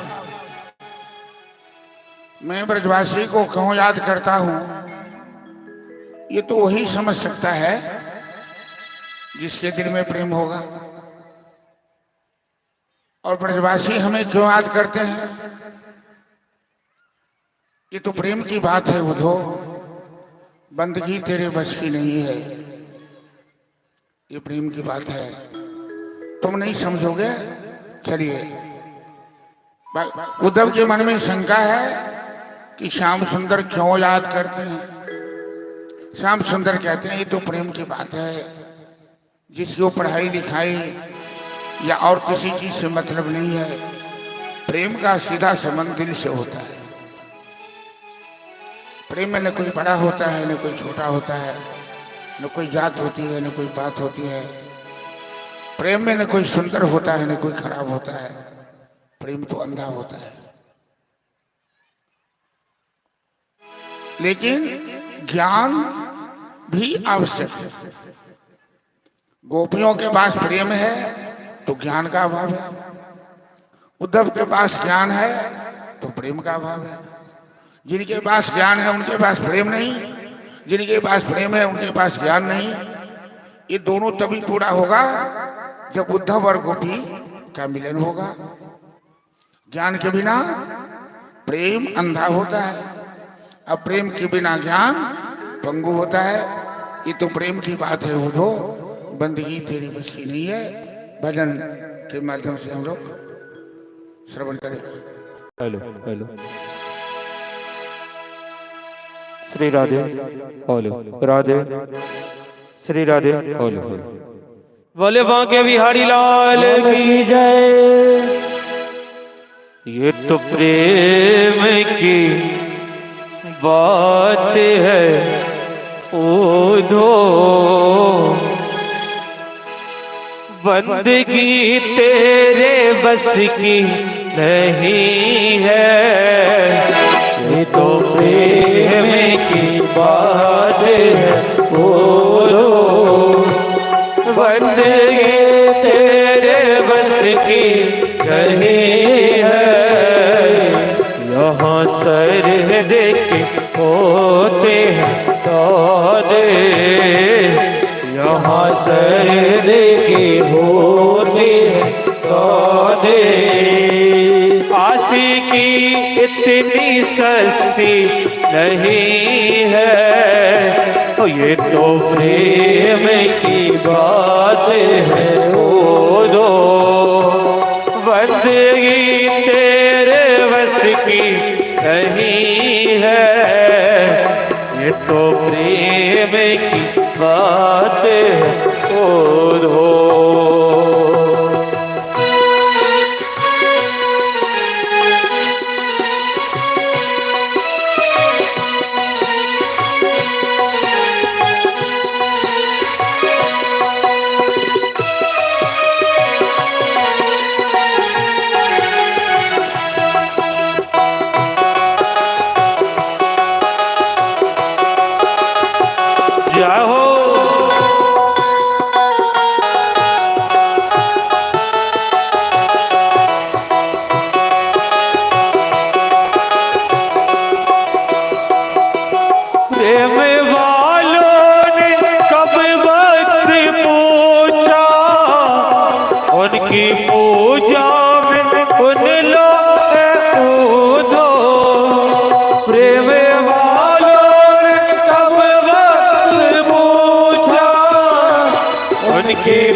लो ए ओदो, उनके पूजा में सुन लो ये ओदो। यह दम दम यह दम दम होती है पूजा, यह दम दम होती है पूजा। सर झुकाने की फुर्सत नहीं है, हो ये तो प्रेम की बात है ओदो, बंदगी तेरे बस की नहीं है, ये तो प्रेम की बात है ओदो।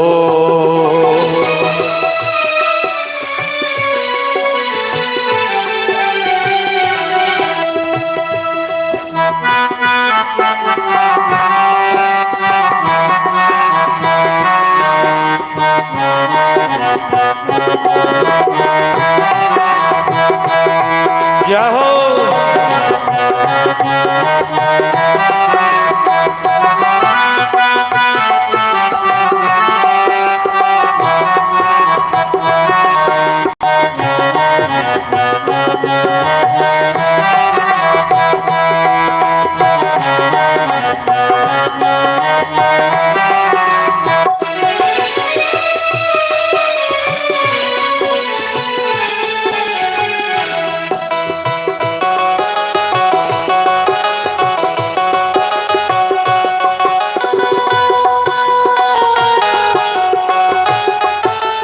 हरि बोल।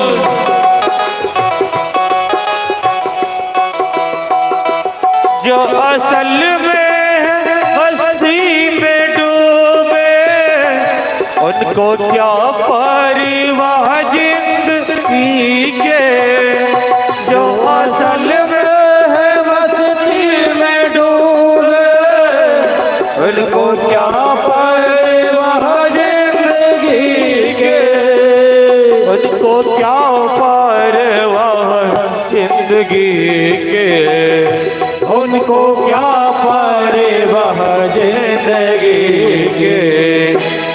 जो उतरती है, जो उतरती है चढ़ती है मस्ती, जो उतरती है चढ़ती है मस्ती, वो हकीकत में मस्ती नहीं है, हो ये तो प्रेम की बात है बोलो, बंदगी तेरे बस की नहीं है, ये तो प्रेम की बात है बोलो।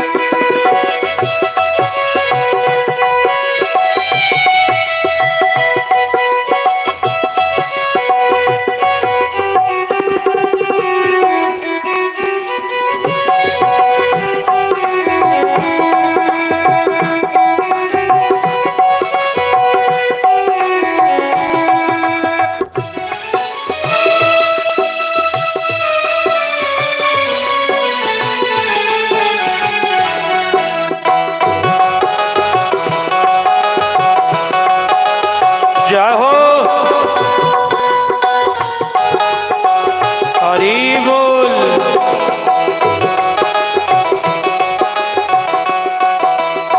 ओ जिसके नजरों में है श्याम प्यारे, वो तो रहते हैं जग से नियारे, जिसके नजरों में है श्याम प्यारे, वो तो रहते हैं जग से नियारे, वो तो रहते हैं जग से नियारे, वो तो रहते हैं जग से नियारे, जिसकी नजरों में नजरों में मोहन समाए, जिसकी नजरों में मोहन समाए, वो नजर फिर तरसती नहीं है।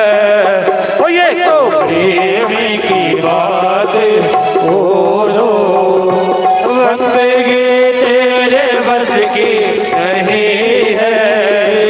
यहाँ सर होते थोड़े, आशिकी इतनी सस्ती नहीं है।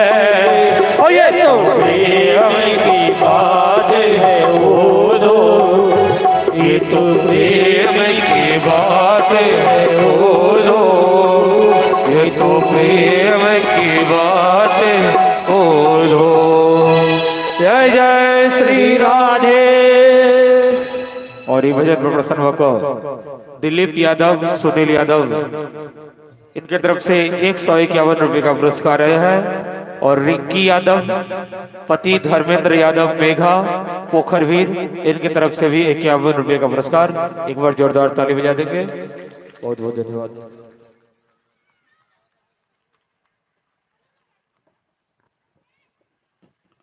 कुछ बीमारी ऐसी होती है कि डॉक्टर के पास गए, दवाई लिख दिया, खा लिए, ठीक हो गई। कुछ बीमारी ऐसी होती है जो डॉक्टर हॉस्पिटलाइज कर लेता है। कुछ ऐसी भी बीमारी होती है कि डॉक्टर किसी और जगह भेज देता है। उद्धव जी के अंदर जो बीमारी है, भगवान ने सोचा इनकी बीमारी बहसबाजी करने से ठीक नहीं होने वाली, क्योंकि इनके अंदर प्रेम नहीं है। प्रेम की बात को समझते नहीं है। और वृंदावन प्रेम की भूमि है, तो जब तक उद्धव वृंदावन नहीं जाए तब तक प्रेम समझ में आएगा नहीं। जब तक उद्धव को गोपियों का सामना नहीं हो, गोपियों का दर्शन नहीं होगा। गोपी तो ऐसी पुण्यात्मा है कि जिनके दर्शन मात्र से लोगों के दिल में प्रेम का संचार हो जाता है। तो श्याम सुंदर ने कहा, सखा उद्धव, मेरा तो एक स्वभाव है, मैं मजबूर हूं। यदि कोई हमको याद करता है तो मैं उसे याद किए बिना नहीं रहता हूं। ये यथा माम प्रपद्यन्ते तांस तथैव भजामि। तो जो हमें जिस रूप में भजता है, मैं भी उसी रूप में भजता हूं। वृंदावन की गोपियां हमें याद करती हैं, हमें भुला नहीं पाती हैं, तो मैं भी उन्हें नहीं भुला पाता हूं। तो तुम तो बड़े विद्वान हो, तुम चले जाओ वृंदावन और इन गोपियों को लंबा लंबा उपदेश देकर समझा देना। तुम ज्ञानी हो, वो ज्ञानी नहीं है। वो समझते नहीं कि मैं व्यापक हूं, मैं निराकार हूं, मैं व्यापकाधीश चैतन्य हूं। ये बातें उनके दिमाग में आती नहीं। और तुम तो बड़े विद्वान हो, वाक्पटु हो, तुम जाकर उन्हें समझा दो। यदि गोपियां हमें याद करना छोड़ देंगे तो हम भी गोपियों को याद करना छोड़ देंगे। उद्धव जी को लगा ये काम बहुत आसान है, मैं यूं जाऊंगा, चुटकी बजा के कर दूंगा। कहा ठीक है, मैं कल ही चला जाता हूं वृंदावन, लेकिन कोई पहचान तो दे दीजिए। एक पत्र भी आप मेरे नाम से लिख दीजिए कि हमें वो लोग पहचानते तो नहीं है। तो दोनों मित्र रात भर जगकर छत पर बैठकर पत्र लिखने लगे। श्री कृष्ण पत्र लिखवा रहे हैं, उद्धव जी पत्र लिख रहे हैं। पूरी रात बीत गई, एक भी पंक्ति पत्र तैयार नहीं हुआ। कोरा कागज कोरा ही रह गया। परीक्षित ने सुखदेव जी से पूछा, क्यों पत्र क्यों नहीं तैयार हुआ? सुखदेव जी कहते हैं कि भगवान प्रेमियों को संबोधन करना चाहते हैं। नंद जसोदा हो या गोपियां हो या ग्वाल बाल हो, उन्हें संबोधित करना चाहते हैं। लेकिन प्रेम के जगत में प्रेम को संबोधित करने वाला कोई शब्द है, प्रेम को परिभाषित नहीं किया जा सकता। अनिर्वचनीयम प्रेम स्वरूपम मुंह का स्वाद बता। प्रेम का स्वरूप अनिर्वचनीय है। जैसे गूंगा आदमी रसगुल्ला खाकर मिठास का अनुभव तो कर लेता है, लेकिन गूंगा आदमी से पूछो कि रसगुल्ला कैसा लगा, वो बता नहीं सकता। ऐसे ही प्रेम अनुभव की चीज है, व्यक्त करने की चीज नहीं। तो श्याम सुंदर ने कहा कि जाओ मौखिक जो तुमको लगे बता देना, लेकिन उद्धव जी वो कोरा कागज भी पास में रख लिया। और जिस रथ से कन्हैया आए थे उसी रथ पे चढ़ के चले वृंदावन पहुंचे। कुछ भगवान के ऐसे ग्वाल बाल सखा थे, जब से वृंदावन से चले आए तो उन ग्वाल बालों ने एक नियम बना लिया, सवेरे सवेरे चले जाते हैं वृंदावन की सीमा पर, दिन भर राह देखते हैं। कन्हैया इसी रास्ते से गया था, इसी रास्ते से आया। आज भी ग्वाल बाल बैठे हैं रास्ते पर, राह देख रहे हैं। उद्धव जी का रंग भी श्यामला है, कन्हैया से मिलता जुलता है। उद्धव जी के शरीर पर कन्हैया की पीताम्बरी है। जिस रथ से कन्हैया गया था वृंदावन से, उसी रथ से उद्धव जी आ रहे हैं। तम कृष्णा नुचरः ब्रज स्त्रिय बाहुम नव कंजलोचनम। दूर से देखा कन्हैया आ गया, कन्हैया आ गया, सभी ग्वाल बाल उछलने लगे। जब रथ नजदीक आया तो देखा ये कन्हैया नहीं कोई और महान बाब है। ग्वाल बाल मनुष्य हो गए। उद्धव जी पूछते हैं, बच्चे हमें नंद बाल में जाना है, रास्ता बताइए। ग्वाल बालों ने पूछा आपका परिचय। मैं मथुरा से आया हूँ, मैं कृष्ण का सखा हूँ, उद्धव मेरा नाम है और मैं संदेशा लेकर आया। ग्वाल बाल कहने लगे कि कहिए प्रिय उद्धव श्याम सखा, सुध लेते हैं श्याम हमारी कभी, बन गोवर्धन वृंदावन को, जमुना तट को बंदवारी कभी। कभी श्याम सुंदर हम लोग को याद करता है क्या? कितना निर्मोही हो गया, कितना छरिया हो गया। उद्धव जी तो वाकपटु हैं, कहते हैं, समझाने लगे आप लोगों को बहुत बहुत याद करते हैं। बात करते हैं नंद बाबा के आगे। ग्वाल बालों ने कहा नंद बाबा का माली सामने है। उद्धव जी रथ से नीचे आए और जैसे वृंदावन की पावन भूमि पे अपना चरण रखा उद्धव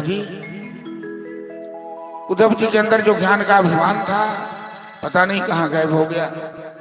उनके ज्ञान के वस्त्र फट गए जब उद्धव जी ने नंद जसोदा को बुढ़ापे में झगड़ा करते हुए देखा। नंद बाबा जसोदा को डांट रहे हैं कि तुम्हारे कारण कन्हैया चला गया। यशोदा नंद बाबा से लड़ रही है कि आपके कारण कन्हैया चला गया। दोनों बूढ़े इस तरह से नंद बाबा को देखकर, यशोदा भैया को देखकर उद्धव जी के अंदर बड़ा भाव जगा, आह्लाद जगा। प्रणाम किए जाकर नंद बाबा ने कहा, परिचय पूछा। उद्धव ने अपना परिचय दिया। नंद बाबा की आंख से आंसू बहने लगे। अपि स्मरति नः कृष्णं मातरम सुहृदः सखिन् गोपान् व्रजन्त्यात्मानाथं गावो वृन्दावनं गिरिम्। उद्धव जी, कन्हैया कभी अपने बूढ़े माँ बाप को याद करता है क्या? इस बुढ़ापे में हमें छोड़ दिया। अब हमें जीने में कोई रस नहीं है, लेकिन क्या करूं, ये प्राण भी नहीं निकलता है।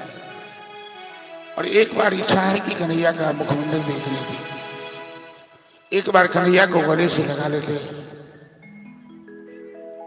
एक बार कन्हैया का चुम्बन कर लेते। अब बताइए जरा, इतने बड़े ज्ञानी आदमी गए वृंदावन और नंद बाबा जब पूछने लगे, गए हैं समझाने के लिए, अपना ज्ञान दिखाने के लिए, अपनी विद्वता दिखाने के लिए, लेकिन नंद बाबा ने जो प्रश्न किया उद्धव जी के पास कोई जवाब ही नहीं था। उद्धव जी कुछ नहीं बता,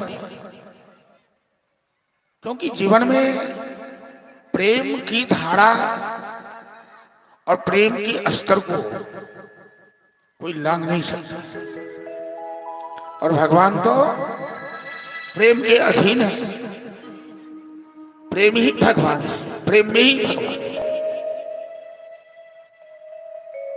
रात्रि विश्राम के बाद वृंदावन में एक जगह है वर्तमान में जिसका नाम है ज्ञान गुदरी, जहां उद्धव और गोपी का संवाद हुआ था, उसे ज्ञान गुदरी कहते हैं। और ज्ञान गुदरी नाम क्यों पड़ा? कि उद्धव जैसे ज्ञानियों के ज्ञान रूपी वस्त्र गुदरी बन गए, फट गए। कहा? इन मूर्ख गोपियों के बीच में, भेड़ बकरी चराने वाली, गोईठा गोबर बेचने वाली, जब इनसे पाला पड़ा, जो उद्धव के अंदर अहंकार था कि मैं बृहस्पति का शिष्य हूं, सकल शास्त्र निष्णात हूं, ऐसा ज्ञान दूंगा, ऐसा वैराग्य दूंगा, ऐसा उपदेश दूंगा। पहले 3 गोपियों ने देखा ये संदेशा लेकर आए हैं, तो संदेश सुनने की इच्छा थी।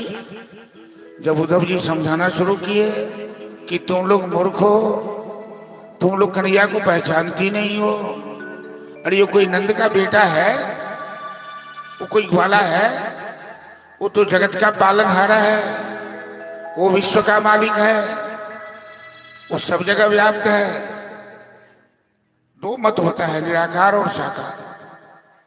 हम लोग निराकार साकार मत को मानने वाले हैं, और आपके सामने में है आपके पवन जी जो निरंकारी कहते हैं।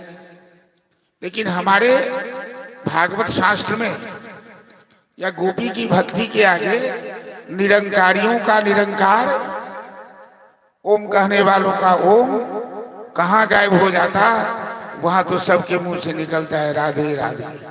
नहीं, ये है वृंदावन का प्रेम, ये है भागवत रसिक जनों का प्रेम, जहां उद्धव जैसे निरंकारी, सुखदेव जैसे निरंकारी, बड़े बड़े निरंकारी बन गए साकारी, और ब्रज के रंग में, श्याम के रंग में, राधा रानी के रंग में इस तरह से रह गए कि फिर निकलने का कोई रास्ता नहीं। अंत में उद्धव गोपियों के बीच जो लंबा संवाद हुआ, हम उतने लंबे संवाद में नहीं चलेंगे। ये भ्रमर गीत का प्रसंग है श्रीमद् भागवत का, लेकिन उसमें 1-8 घंटा समय लग जाता है, और हमें कथा को विश्राम भी देना है, कृष्ण सुदामा मिलन की झांकी भी दिखानी है। लंबा संवाद हुआ, और अंत में उद्धव जी जैसे विद्वान इन गोपियों के सामने हाथ जोड़कर सरेंडर कर गए कि वंदे नंद्र प्रज स्त्रीणां पादरेणुमभीक्ष्णशः यासां हरिकथोदगीति पुनाति भुवनत्रयम्। उद्धव जी, ये उद्धव जी का शब्द है कि मैं इन गोपियों को प्रणाम करता हूं, ये हमारे गुरु हैं, इनके चरण का रज यदि मेरे मस्तक पर पड़ जाए तो मैं पवित्र हो जाऊंगा, क्योंकि इन गोपियों ने कन्हैया को भी अपना गुलाम बना लिया है। 3 लोक का पालनहार, राधा तू बड़भागिनी, न जाने तुमने कौन तपस्या की, 3 लोक 14 भुवनपति, सो 13 आदि। और उद्धव जी भगवान से प्रार्थना करने लगे, कि आसाम हो चरण रेणु जुषाम हम श्याम वृंदावने किमपि गुल्मनधोषधीना। प्रभु अगला जन्म मेरा वृंदावन में देना, पेड़ बनाना, पौधा बनाना, मयूर बनाना, बंदर बनाना, गाय बनाना, बछड़ा बनाना, जो बनाना वो बनाना, लेकिन जन्म देना वृंदावन में। गोपियों को लगा उद्धव जी का दीवार ठिकाने लगे। सभी गोपियां कहती हैं कि उद्धव जी बुरा मत मानिएगा, आप तो हमारी कन्हैया के प्रेमी हैं, तो हमारे भी प्रेमी हैं। अब हम आपसे पूछते हैं कि प्रेम करके निर्वाह नहीं करना था तो प्रेम किया क्यों? बंसी बजाकर दिल को चुरा लिया, चित्त को चुरा लिया, मन को चुरा लिया। ब्रजे बसंतम नवनीत चौरम ब्रजांगनानाम दुकूल चौरम, और स्वयं मथुरा में जाकर बैठ गया। क्या एक बार हमारा हालचाल भी नहीं पूछ सकता था? एक बार कोई खबर भी नहीं ले सकता था?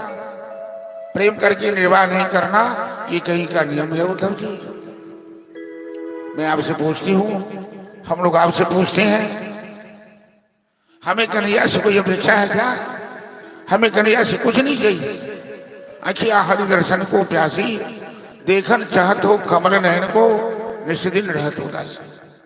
हम तो एक बार दर्शन करना चाहते हैं, बाकी हमें कन्हैया से कुछ नहीं चाहिए। बंसी बजाकर, लेकिन हम जानते हैं कि कन्हैया का स्वभाव ऐसा नहीं था। कन्हैया जब से मथुरा गया, ये मथुरा कंस की नगरी है, ये मथुरा काजल की कोठरी है। जित आपत्तित कारे, कन्हैया का स्वभाव बदल गया। कन्हैया कुबड़ी के चक्कर में फंस गया। कुबड़ी सौतनिया हम लोगों से बदला ले रही है। उद्धव जी बंसी बजा के मोहना क्यों कर लिया किनारा? अपनों से काय है ऐसा व्यवहार है तुम्हारा? अपनों के साथ क्या ऐसा व्यवहार किया जाता है? सभी गोपियां उद्धव जी के सामने रोने लगी, आंसू बहाकर कहने लगी। चलिए भजन का आनंद लीजिए सब। बोले कृष्ण कन्हैया लाल की जय। बंसी बजा के मोहना क्यों कर लिया किनारा? बंसी बजा के मोहना क्यों कर लिया किनारा? बंसी बजा के मोहना क्यों कर लिया किनारा? बंसी बजा के मोहना क्यों कर लिया किनारा? क्यों कर लिया किनारा? क्यों कर लिया किनारा? क्यों कर लिया किनारा? क्यों कर लिया किनारा?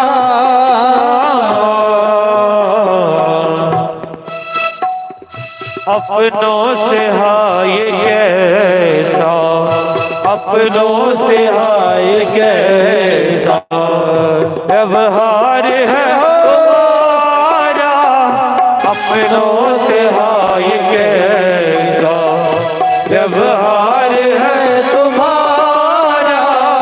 बंसी बजा के मोहना क्यों कर लिया किनारा? बंसी बजा के मोहना।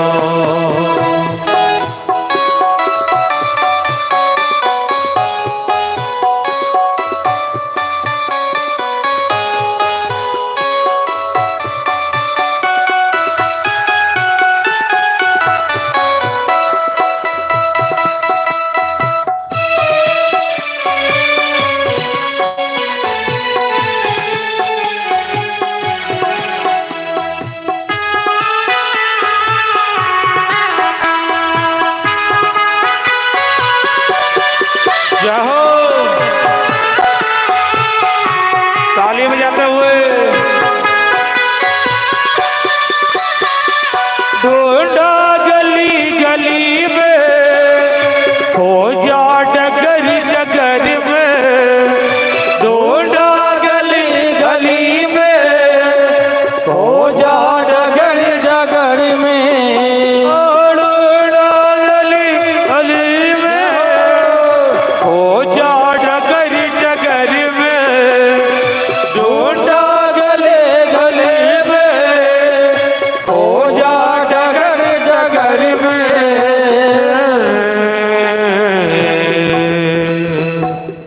फल में यही लगने हैं फल में यही लगने हैं दर्शन मिले दोबारा फल में यही लगने हैं दर्शन मिले दोबारा बंसी बजा के मोहरा क्यों कर लिया किनारा बंसी बजा के मोहरा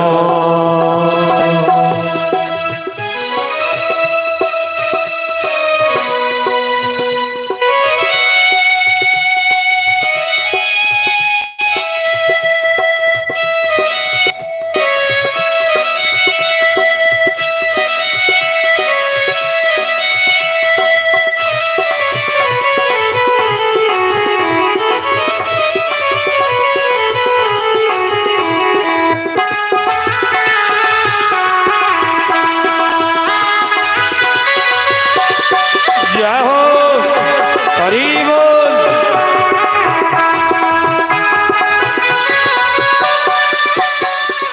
यमुना तुम्ही बताओ छलिया कहाँ गया है यमुना तुम्ही बताओ छलिया कहाँ गया है यमुना तुम्ही बताओ छलिया कहाँ गया है यमुना तुम्ही बताओ छलिया कहाँ गया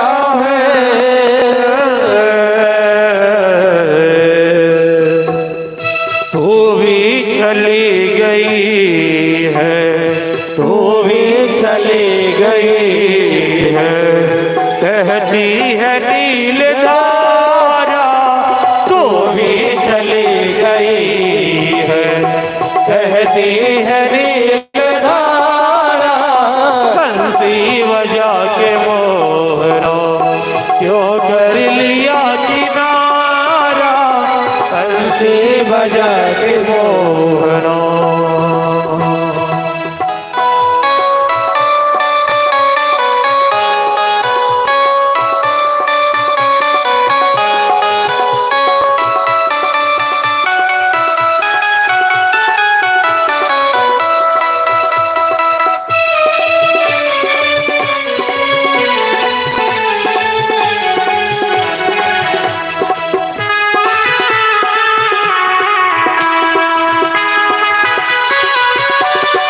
जय हो हरि बोल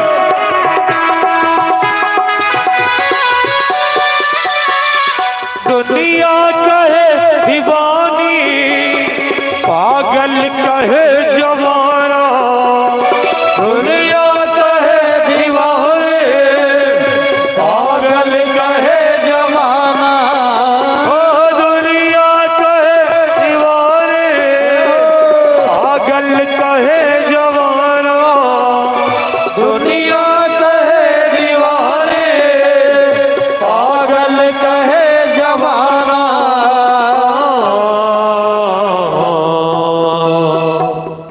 पर तुमको भूल गया पर तुमको भूल गया हमको नहीं गवारा पर तुमको भूल गया हमको नहीं गवारा बंसी बजा के मोहरा क्यों कर लिया किनारा बंसी बजा के मोहरा क्यों कर लिया किनारा बंसी बजा के मोरनो क्यों कर लिया किनारा बंसी बजा के मोरनो क्यों कर लिया किनारा। जय जय श्री राधे श्री राधे। और वरुण यादव पप्पू यादव इनकी तरफ से 100 रुपये का पुरस्कार है। एक बार जोरदार ताली बजा देंगे। धन्यवाद।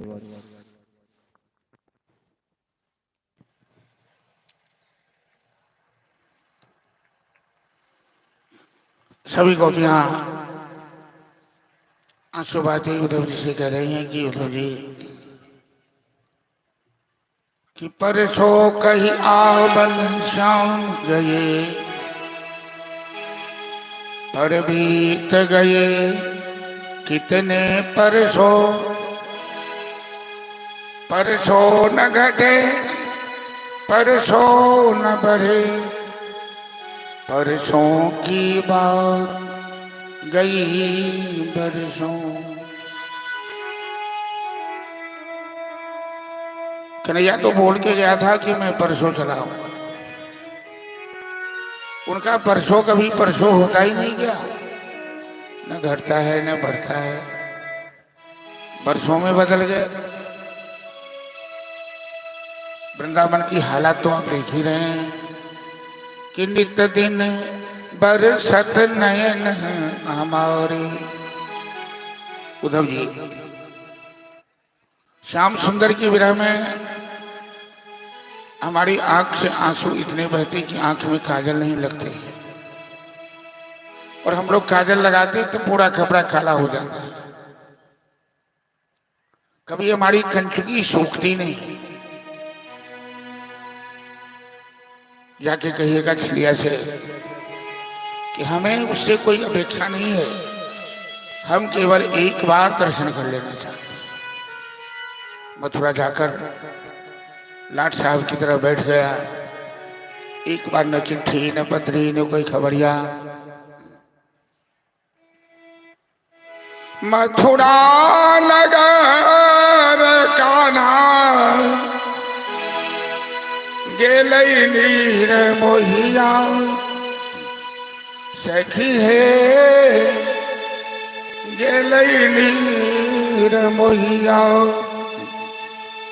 से पलटियो न कहियो देखई हो राम से पलटियो न कहियो देखई हो राम से पलटियो न कहियो देखई हो राम से पलटियो न करियो देखई हो राम।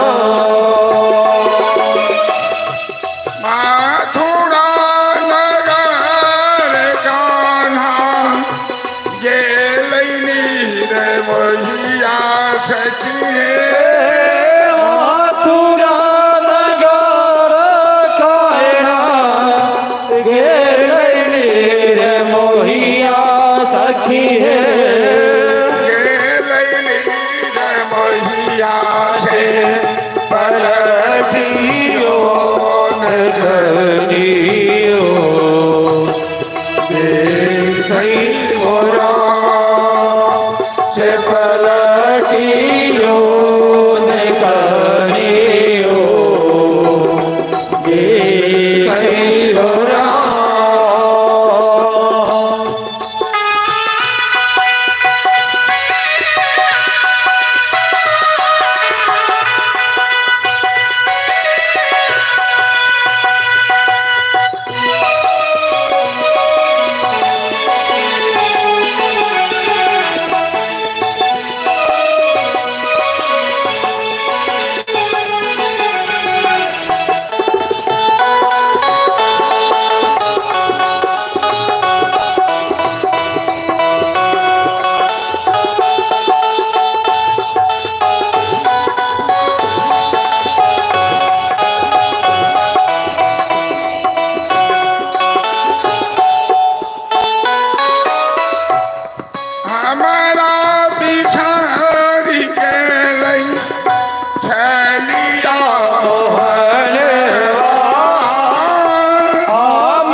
से कर दियो न करियो बुझई भरा से धरा दियो नैरानियो बूझी भरा से कर दियो न करियो दियो थई भरा